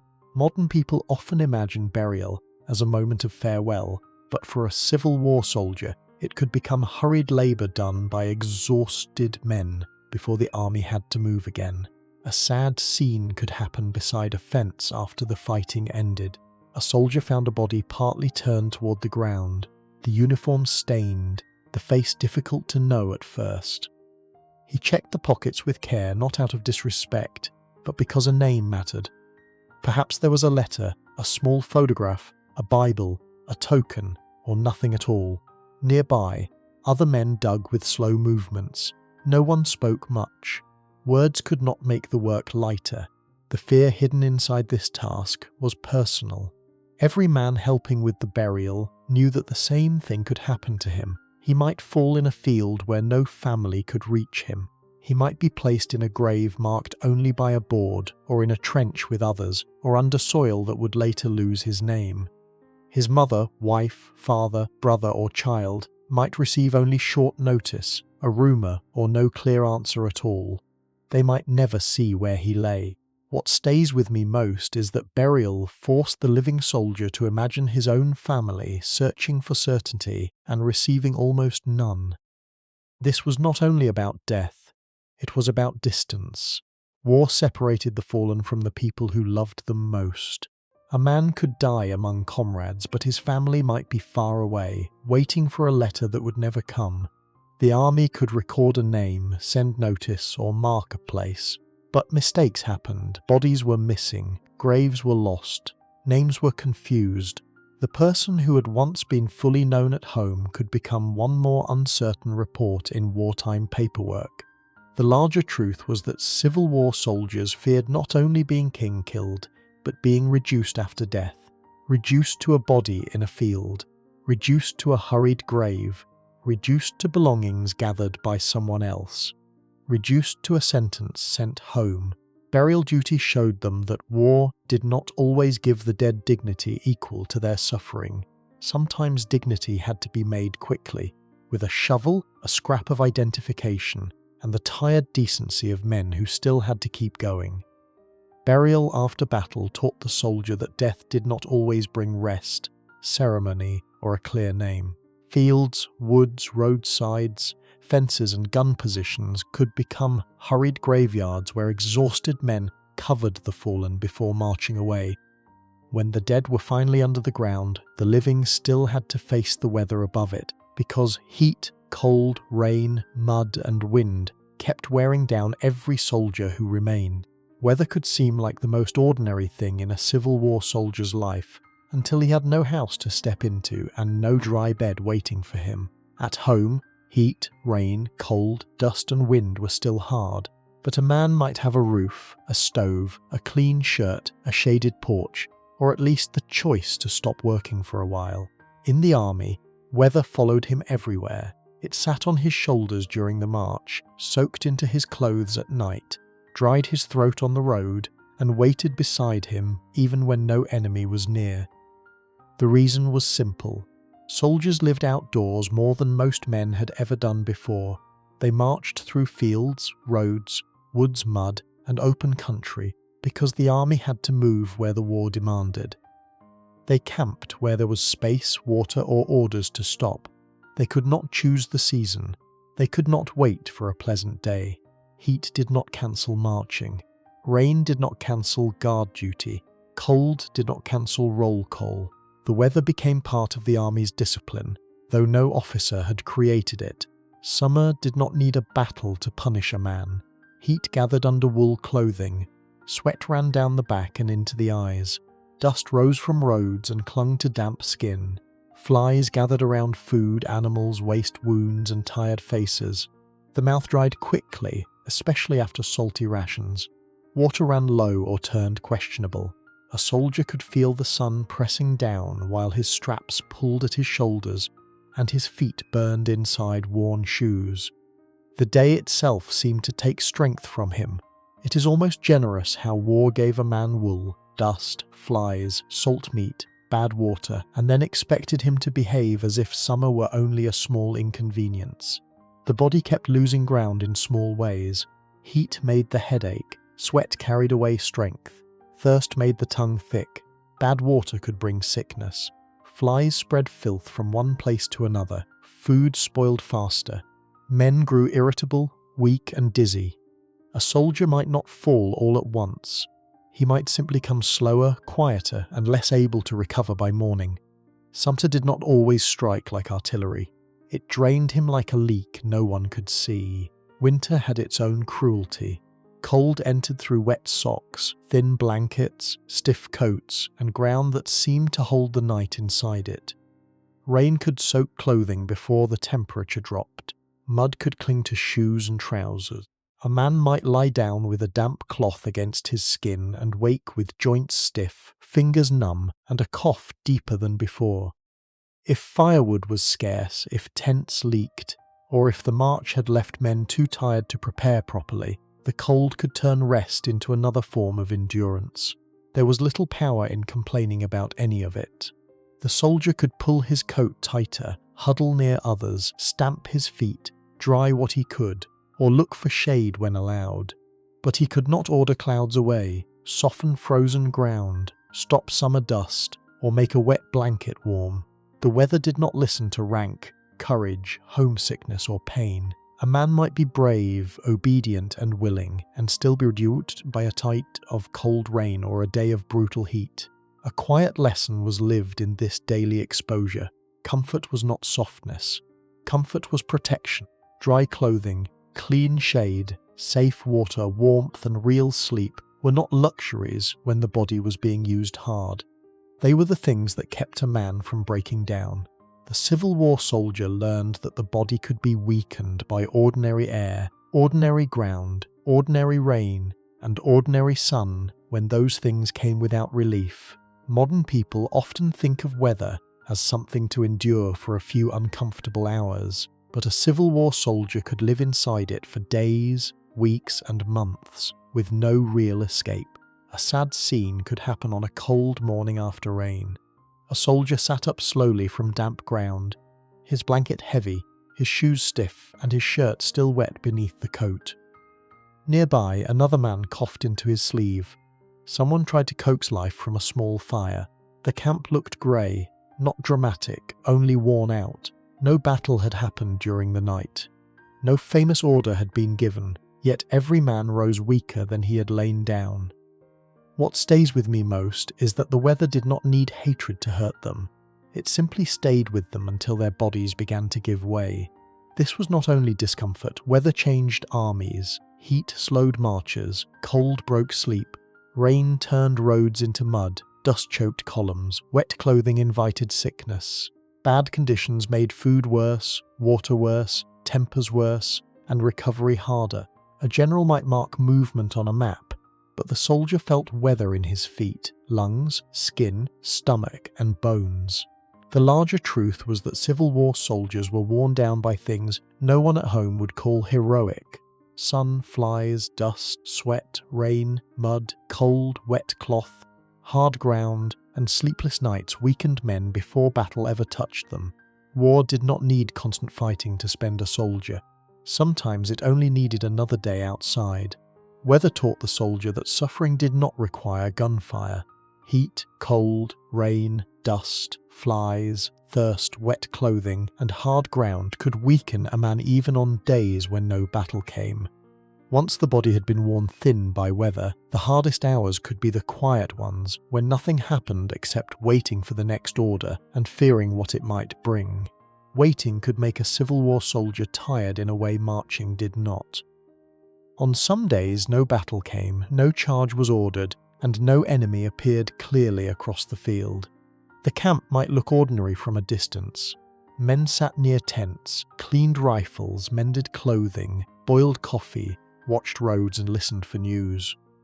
To someone outside the army that might sound like rest. To the soldier inside it, waiting could feel like a hand tightening slowly around the mind. The reason was simple.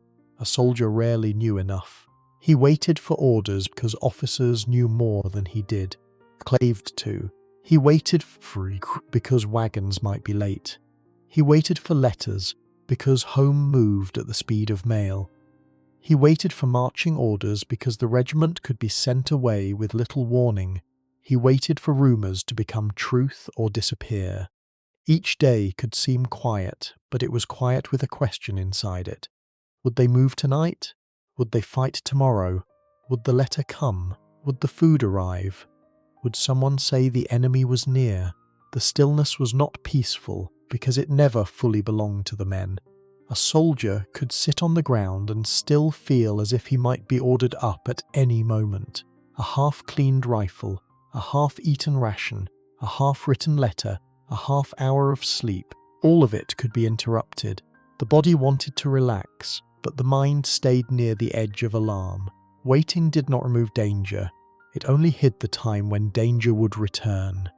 It is almost cruel that the army could exhaust a man even on a day when it seemed to ask nothing from him except to sit, wonder, and be ready.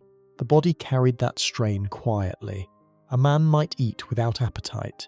He might sleep lightly, waking at every voice or footstep.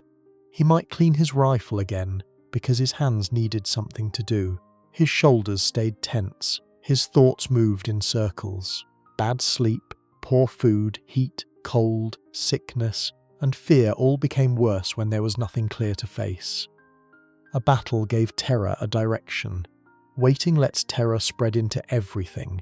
There was little power in wanting certainty. A private soldier could not walk into headquarters and demand the truth. He could not ask the war to explain tomorrow's plan.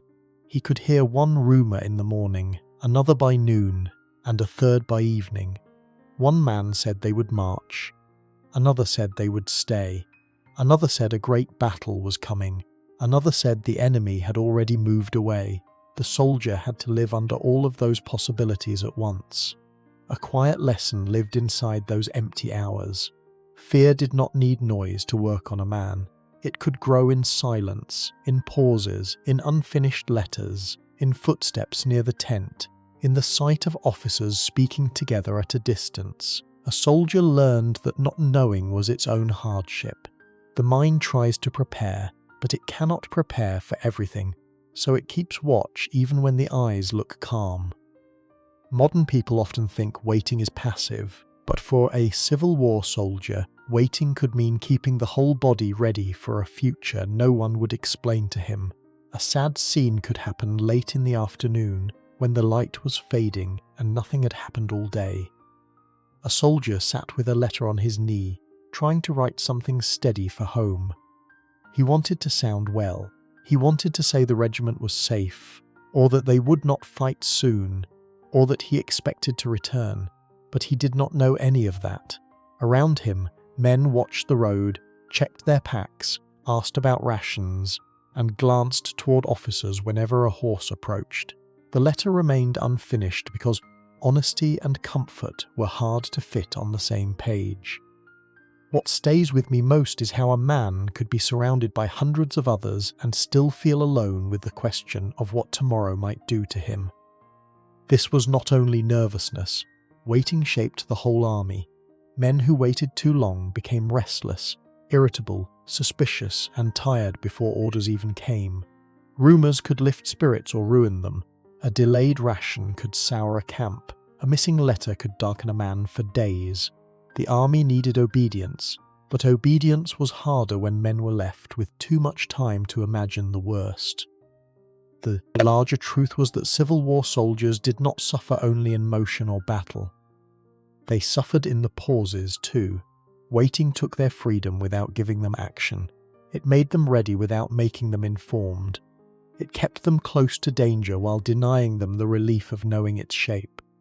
A man could survive heat, rain, hunger, bad sleep and gunfire, then find himself worn down by a quiet day where nothing happened except fear preparing itself. Waiting taught the soldier that silence could be heavy.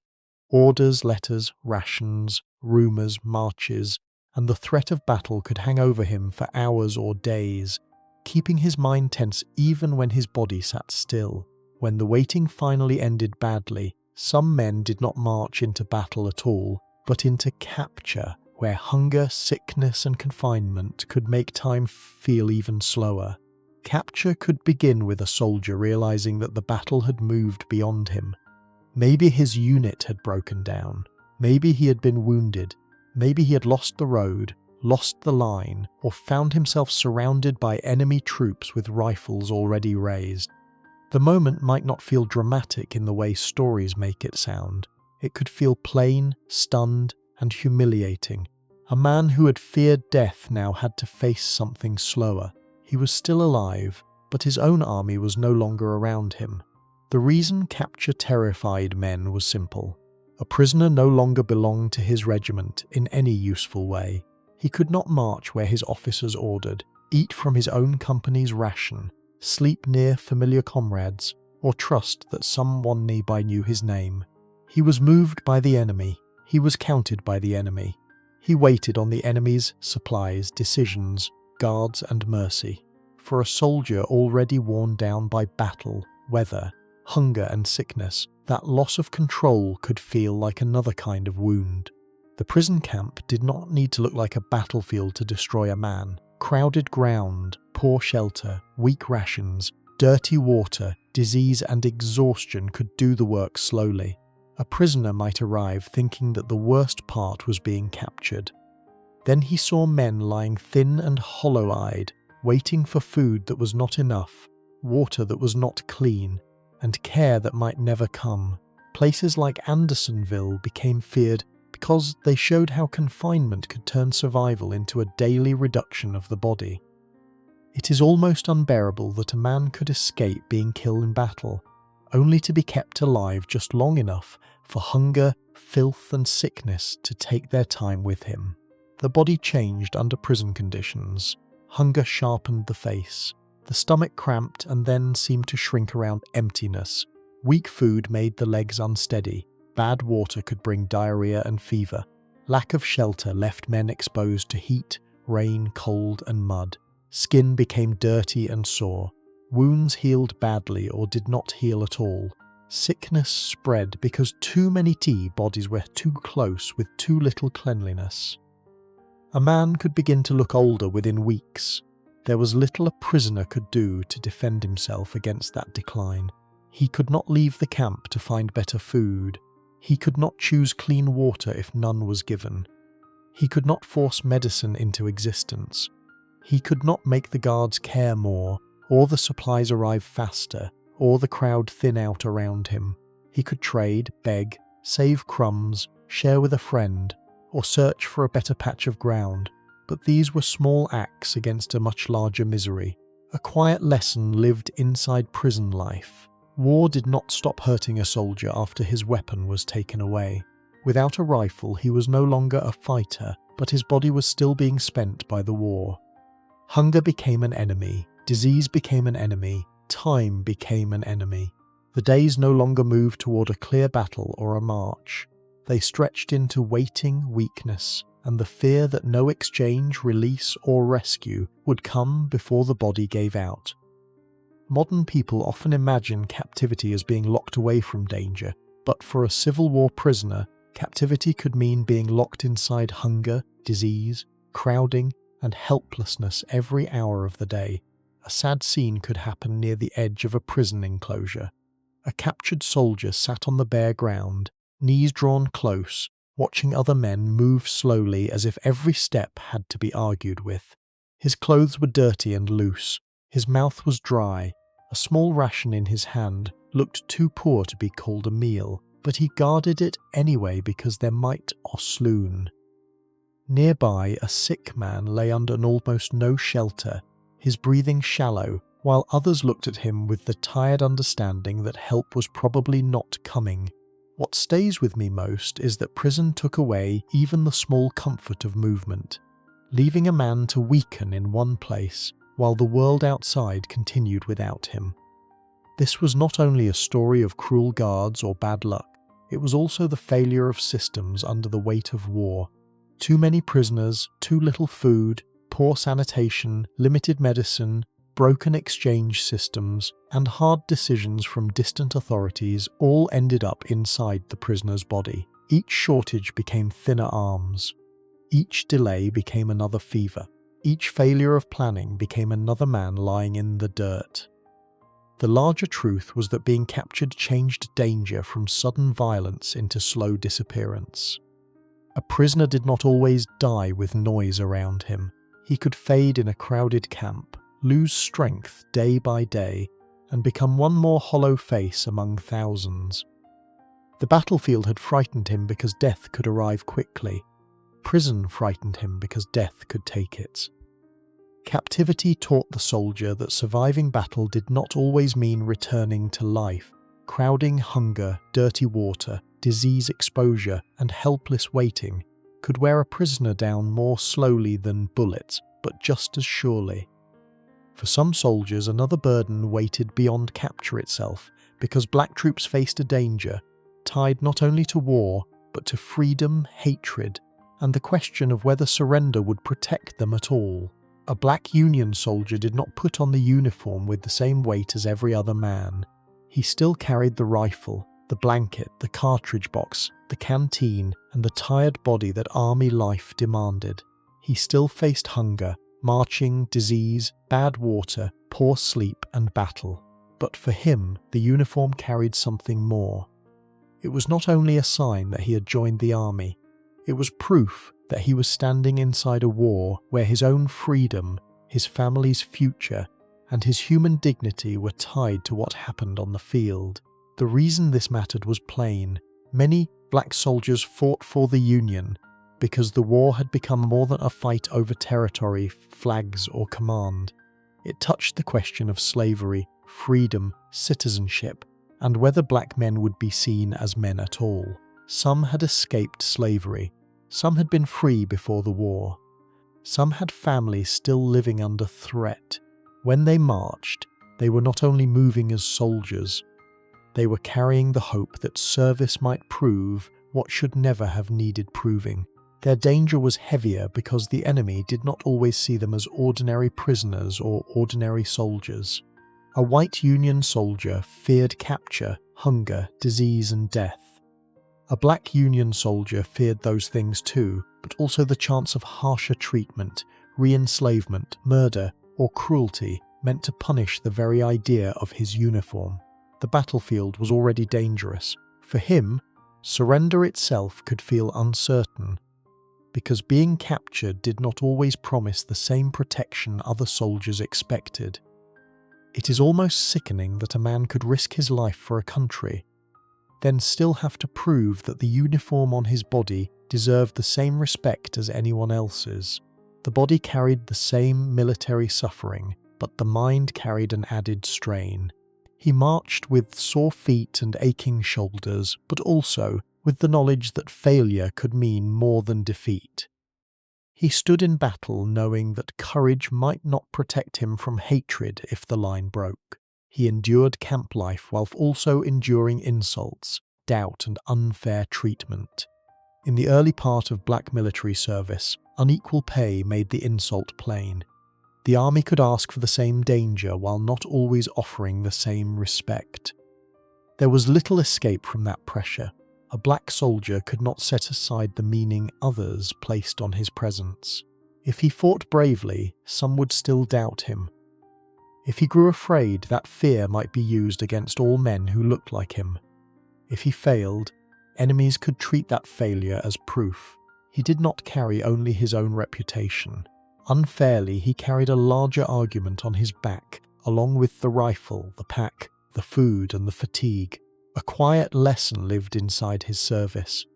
War does not affect every soldier in the same way, even when they stand under the same sky. Two men can march on the same road and face different meanings of danger. One man may fear death, capture, and injury. Another fears all of that while also knowing that the system around him has not fully agreed to see his life as equal. The battlefield was cruel to many soldiers, but it was not cruel in one simple, equal way. Modern people may look at a uniform and assume it gives every soldier the same place. But for a black Union soldier, The uniform could be both protection and a target.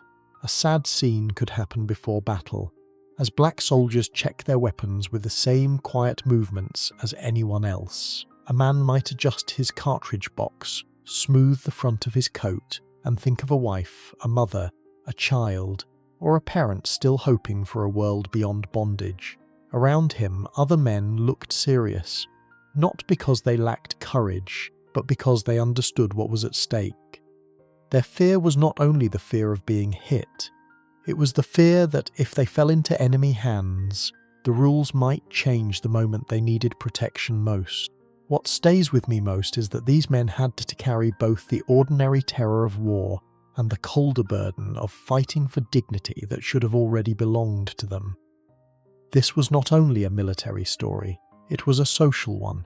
Black soldiers served in a nation still fighting over the meaning of their freedom, their labour, their rights, and their place in public life. Their presence in uniform challenged old assumptions.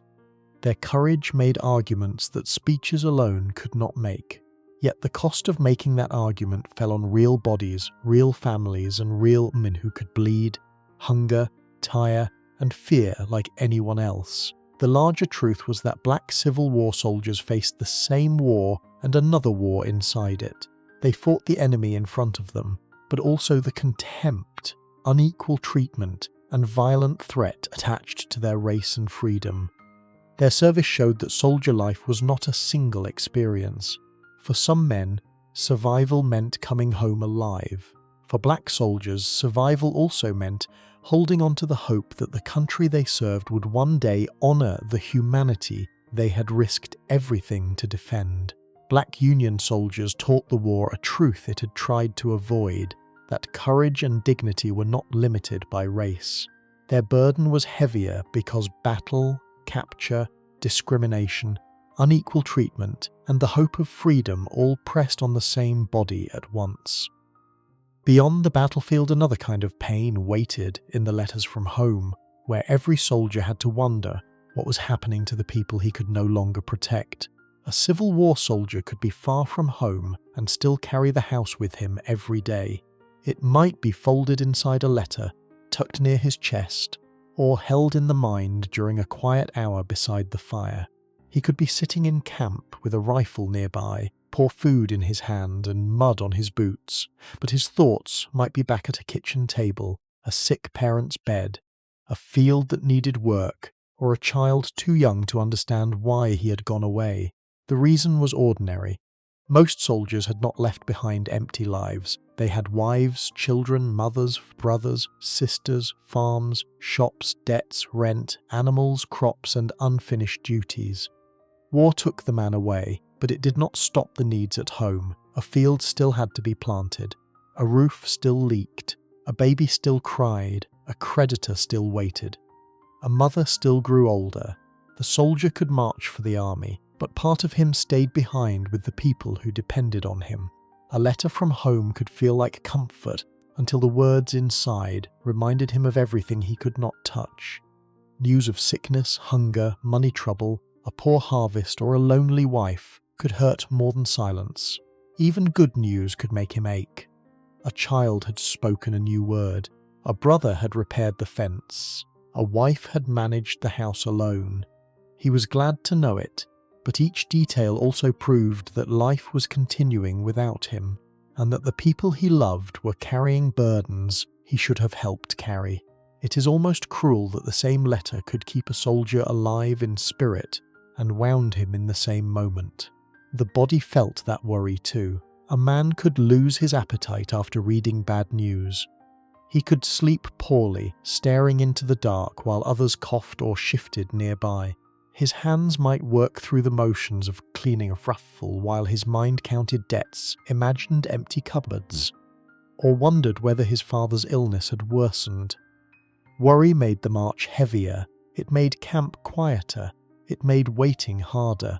A soldier already weakened by food, weather, and fear now had to carry trouble from a place he could not reach.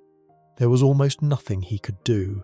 He could write back with encouragement, send money when possible, promise to return, and ask neighbours to help if they were able. But a letter was not a pair of hands. It could not cut wood, harvest corn, pay every bill, comfort a crying child, or sit beside a sick bed. The soldier might be brave in battle and still helpless before a problem at home. Distance made love painful because it gave him concern without power. A quiet lesson lived inside that helplessness. War did not only happen where armies stood, it entered homes, farms, kitchens, churches, and family accounts. Every soldier taken into the ranks left a space behind him. Someone had to fill that space, or suffer from its emptiness. The battlefield was one kind of danger, but a family slowly weakening at home was another. A man could fear bullets in front of him and bad news behind him at the same time. Modern people can often send a message in seconds, but a Civil War soldier waited days or weeks for words that might arrive too late to change anything. A sad scene could happen after mail call. A soldier sat apart from the others, reading a letter slowly because he did not want to reach the end. The paper was creased from travel. The handwriting was familiar enough to hurt. It spoke of small things first: weather, chores, neighbours, a child's cough, the price of goods, the trouble of managing alone. Nothing in it sounded like a battlefield. Yet every sentence pressed on him. He folded it carefully, as if gentleness toward the paper could somehow become help for the people at home. What stays with me most is that many soldiers were not only afraid of dying far away, but of living long enough to learn that home had broken while they were gone. This was not only private sadness. It was part of the social cost of the war. Armies were made from households. When men left, families absorbed the absence. Women took on heavier labour. Children grew up around worry. Older parents lost support. Farms and businesses struggled. The soldier's service was counted in military terms, but his absence was counted at home in unpaid work, missing income, fear and loneliness. The larger truth was that a Civil War soldier could never fully leave the home front behind. He carried it through marches, camps, battles, hospitals, and prisons. The war threatened his body, but it also threatened the life he hoped to return to. He fought not only to survive the next order, but to reach a home that might be changed by the time he saw it again. That made every letter precious and dangerous. Family worries taught the soldier that fear did not stay on the battlefield. Wives, children, parents, debts, farms, sickness, and letters from home could weigh on him as heavily as any pack he carried on the road. When the war stretched on and those worries kept returning, another fear began to grow inside him, because surviving no longer meant he would come home as the same man who had left. At the beginning, a Civil War soldier could still imagine returning as something simple. He would serve, endure the hardship, survive the danger, and then go back to the life waiting for him. The farm, the shop, the family table, the familiar road, the same bed, the same church. The same people, all of it seemed to exist somewhere beyond the war, like a safe room with the door still open. A young man could tell himself that soldier life was temporary. He only had to pass through it. The reason he believed this was ordinary. People often understand suffering by placing an ending after it. A march would end, a campaign would end, a battle would end, a fever would break, a wound would heal. The war itself surely would finish one day. So the soldier tried to imagine himself stepping back into his old life when it was over.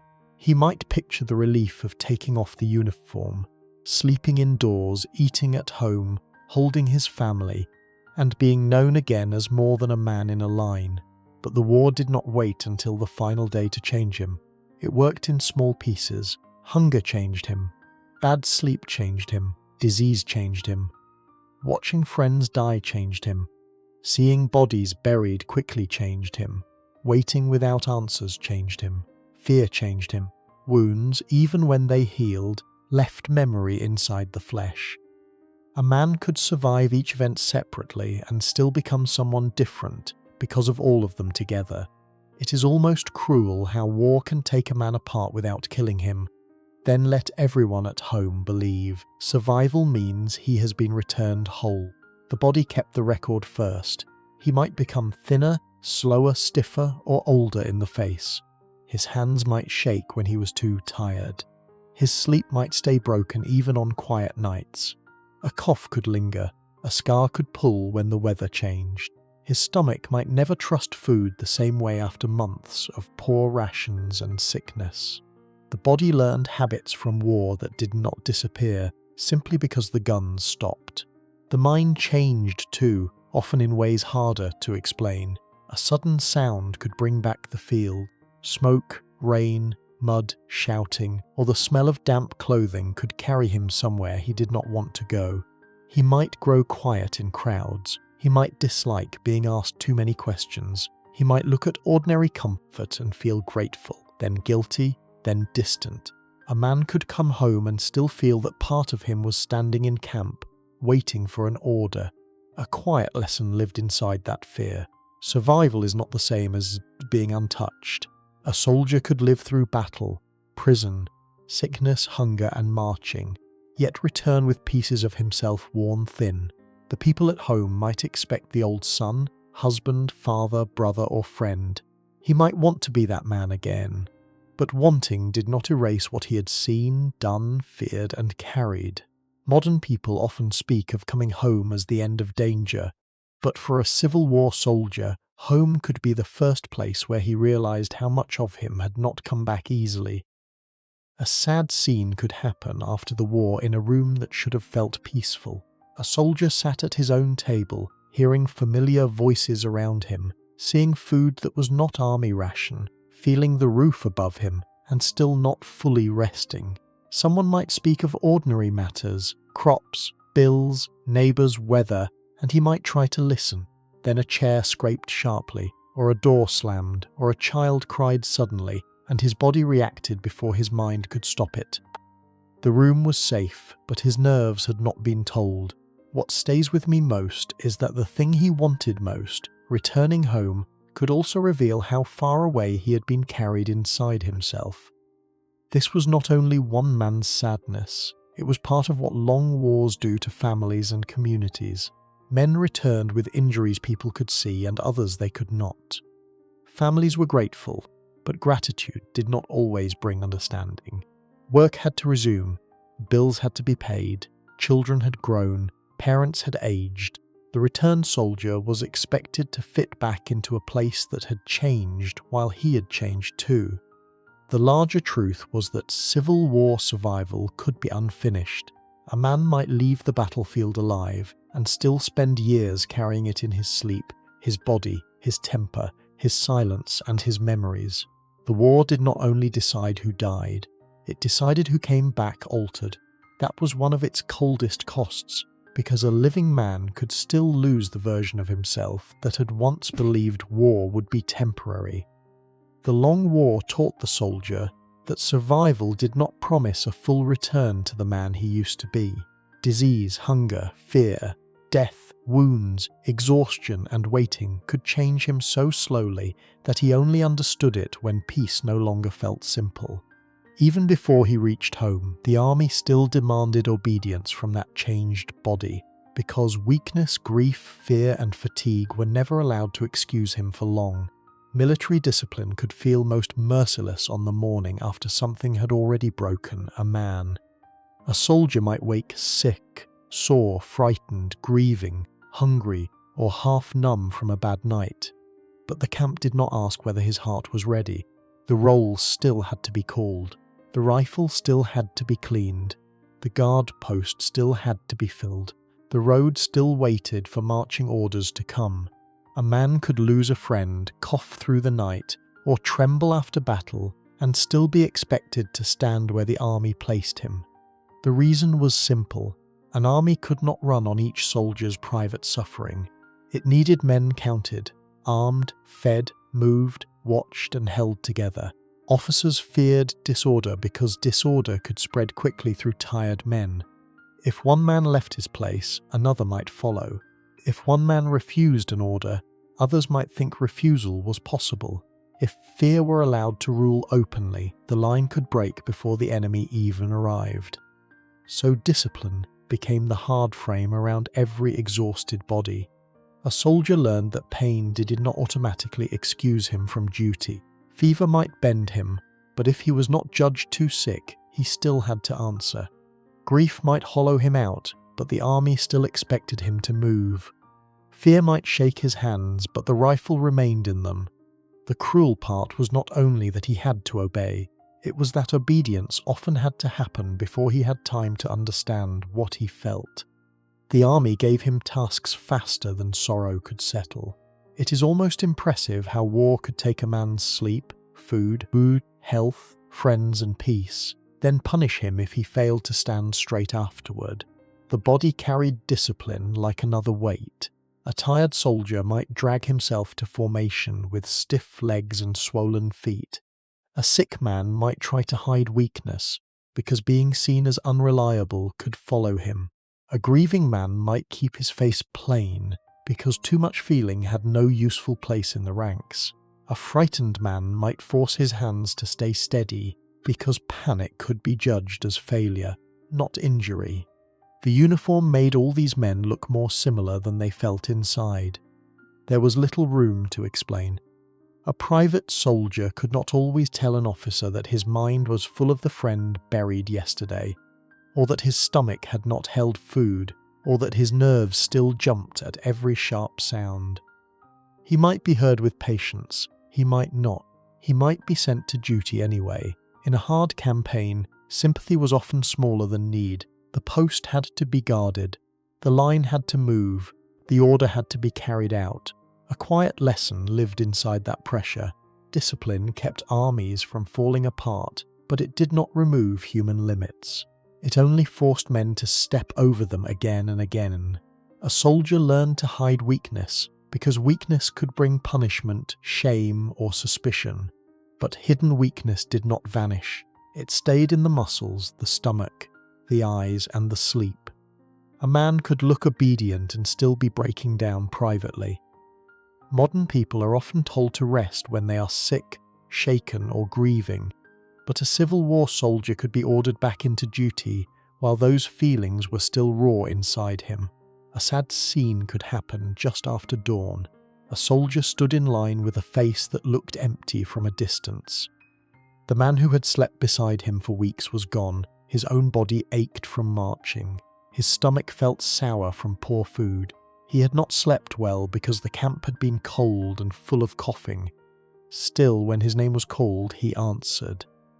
His voice might sound normal, that was the terrible thing. The army could hear the answer and count him fit enough to continue.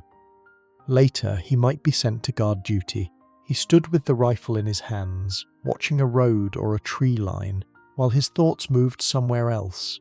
He might remember a burial, a letter from home, a shell burst, a sick friend, or the field where he had seen too much. But the duty demanded his eyes, his ears, and his silence. If he failed, the punishment could be real. If he endured, no one might notice how much it cost him. What stays with me most is that many soldiers were not allowed to collapse, when collapse would have been the most honest thing their bodies could do. This was not only cruelty from one officer or one camp. It was how the military machine protected itself. Armies survived by reducing personal chaos into routine. Roll call, guard duty, marching punishment, inspections, and orders made the group function. But the cost fell on individual men. Their fear had to become obedience. Their grief had to become silence. Their sickness had to become another morning in line, unless it became too severe to ignore. The larger truth was that Civil War discipline did not simply make soldiers brave. It made them continue. Sometimes the continuation saved lives. Sometimes it pushed weakened men further than they should have gone. A soldier could be loyal and still resent the machine that used him. He could understand the need for order and still feel crushed by it.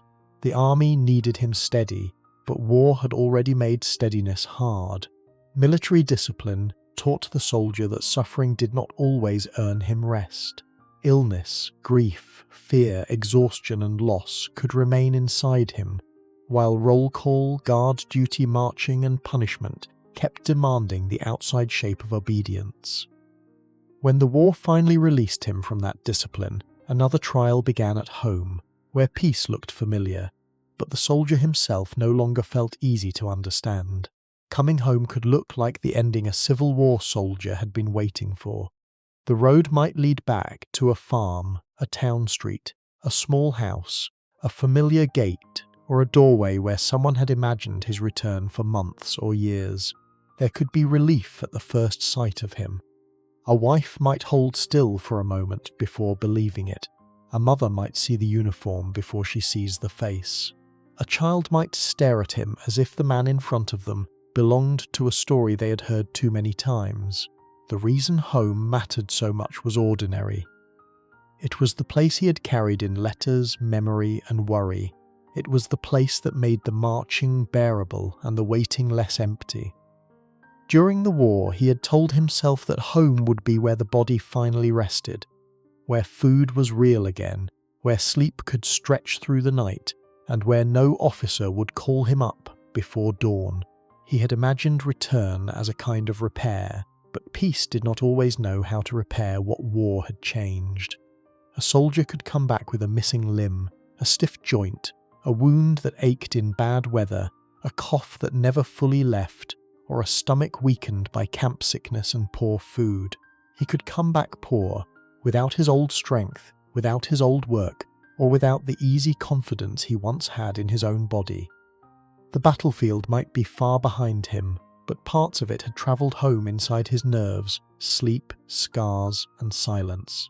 It is almost cruel that everyone could celebrate a soldier's return, while the soldier himself quietly realised that surviving the war had not returned him to the life he remembered. The body often tells the truth first. He might limp across a room he once crossed without thought. He might wake before dawn even when no bugle sounded. He might sit down too carefully because pain had become a habit. He might avoid loud sounds because the body heard them before the mind judged them harmless. Sleep could come broken. Dreams could return him to smoke shouting, mud, rain, the hospital table, or the empty place where a comrade had once slept. There was little help in explaining this. A family could be grateful he was alive and still not understand why he was distant. They might expect stories, but he might have no wish to tell them. They might expect relief, but relief could arrive mixed with guilt, grief, and confusion. They might say the war was over, and in one sense, they would be right. Yet the soldier's body might disagree every night. The war had ended on paper before it ended inside him. A quiet lesson lived inside that return. Home is not only a place, it is also a condition of feeling safe inside ordinary life. A man could stand in his own doorway and still feel alert, tired, and strangely out of place. He had spent too long obeying orders, sleeping badly, expecting movement, fearing bad water, watching sickness and seeing death near him. Ordinary peace could feel unfamiliar because war had trained him too well for danger. Modern people often imagine coming home as the moment healing begins, but for many Civil War soldiers, home was where the damage finally had enough quiet to speak. A sad scene could happen at a family table. The soldier sat with food in front of him that was better than any ration he had eaten for a long time. The room was warm, the people around him were alive. Someone asked a gentle question about the war, and no one meant harm by it. He looked down at his hands that had carried a rifle, dug graves, held letters, lifted gear, and perhaps touched wounded men he could not save. The food was good, the room was safe, yet something in him stayed far away. What stays with me most is that the thing he had dreamed of for so long could become the place where he discovered how much of himself had been left behind. This was not only one soldier's private sorrow. Communities had to receive men who were changed in different ways. Some returned visibly wounded, some returned quietly, some returned unable to work as before, some carried debts, grief, anger, sickness, or habits learned in camp. Families had also changed while they were gone. Children had grown. Wives had managed alone. Parents had aged. Farms and shops had struggled. The soldier came home to a life that had continued without him, and he had to find a place in it again. The larger truth was that leaving the battlefield did not always mean leaving the war. A man could return to his own bed and still work like a soldier. He could hear ordinary sounds and feel old fear move through him. He could love his family and still be unable to explain the distance inside himself. Survival brought him home, but it did not promise that home would feel simple. The war had taken time, health, sleep, friends, certainty, and sometimes the old shape of his future. Returning home taught the soldier that peace could be familiar on the outside and difficult on the inside. Wounds, sickness, poverty, broken sleep, memories and silence could follow him into the very rooms he had longed to see again. Gathered into one life, his story reveals that a Civil War soldier was not only tested by battle, but worn down from every direction before, during, and long after the fighting. To understand the life of a Civil War soldier, it is not enough to imagine a man standing in smoke with a rifle in his hands. That image is part of the truth, but only part of it. The war did not wait for the battlefield to begin hurting him. It reached him in the first days of enlistment, when his time stopped belonging to him. It reached him in through the weight on his shoulders, the road under his feet, the bad food in his hand, the uncertain water in his canteen, and the cold ground beneath his blanket. The ordinary parts of soldier life became dangerous because they came day after day without enough relief. Marching was not just travel, it was pain in the feet, raw skin, torn shoes, and the fear of falling behind. Camp was not always rest. It could be crowding, dirty water, poor latrines, spoiled food, flies and sickness moving from one body to another. Food did not always rebuild him. Water did not always save him. Sleep did not always restore him. Even before battle, the soldier could already be weaker than the young man who had once signed his name. It is almost cruel how people could speak of war as a test of courage, while so much of it was really a test of how long a tired, hungry, dirty, frightened body could keep obeying. Then battle brought its own terror. The first fight could overwhelm the mind with smoke, shouting, gunfire, artillery, wounded men, broken orders, and confusion. Rifles made death reach farther than many men expected. Artillery made the ground itself feel unsafe. A wound could mean not only pain, but the surgeon's table, infection, fever, amputation, and a future changed forever. For some men, the worst fear was not dying at once, but lying awake on the field, thirsty and hurt, while the men who wanted to help could not cross the fire to reach them. The soldier also learned that death was not always distant. It had familiar faces. It slept nearby before it disappeared. It drank coffee beside him, marched in the same column, complained about the same rations, and then became an empty blanket, an unclaimed meal, a letter that would never be sent. After battle, the living often had to bury the dead quickly, sometimes without proper coffins, proper names, or proper farewell. A man doing that work could not avoid the thought that his own family might one day receive only short notice and never know exactly where he lay. Modern people often separate danger into clear places: battlefield, hospital, prison, home. But for a Civil War soldier, fear could move through all of them without asking permission. The war followed men into places that were supposed to be different from battle. Prison camps could turn survival into slow hunger, sickness, crowding, exposure, and waiting. Black Union soldiers carried an added burden because their service was tied not only to military duty but to freedom, dignity, unequal treatment, and the risk of harsher cruelty if captured. Soldiers of every background carried home in their minds, worrying over wives, children, parents, farms, debts, sickness, and letters that could comfort and wound at the same time. Even discipline became part of the suffering. A soldier could be sick, grieving, frightened, exhausted, or changed by what he had seen, yet still be required to stand in line, answer roll call, stand guard, march, and obey. The army needed order, but the man inside that order still had human limits. His feelings had little room to breathe. His body might ask for rest, but the command came first. His grief might want silence, but the next duty was already waiting. The return home did not always end the story. A soldier could come back with wounds, illness, poverty, broken sleep, missing limbs, memories he could not explain, or silence that his family did not know how to enter. The rooms he had dreamed of might feel safe and strange at the same time. The people who loved him might be grateful he survived, but survival did not always mean he had returned whole. The battlefield could be far away, and still his body might wake as if the war were close. What stays with me most is that the Civil War soldier was not only asked to risk death, but he was asked to keep living while small parts of him were being worn away. This is the larger truth of his life. War did not only kill through bullets, shells and bayonets. It weakened men through disease, hunger, thirst, bad sanitation, exhaustion, weather, fear, distance from home, crude medicine, imprisonment, grief and memory. It appeared in the road, the tent, the hospital, the prison camp, the burial ground, and the letter from home.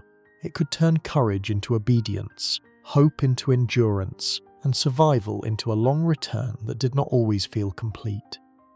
So being a Civil War soldier meant living under pressure from every direction.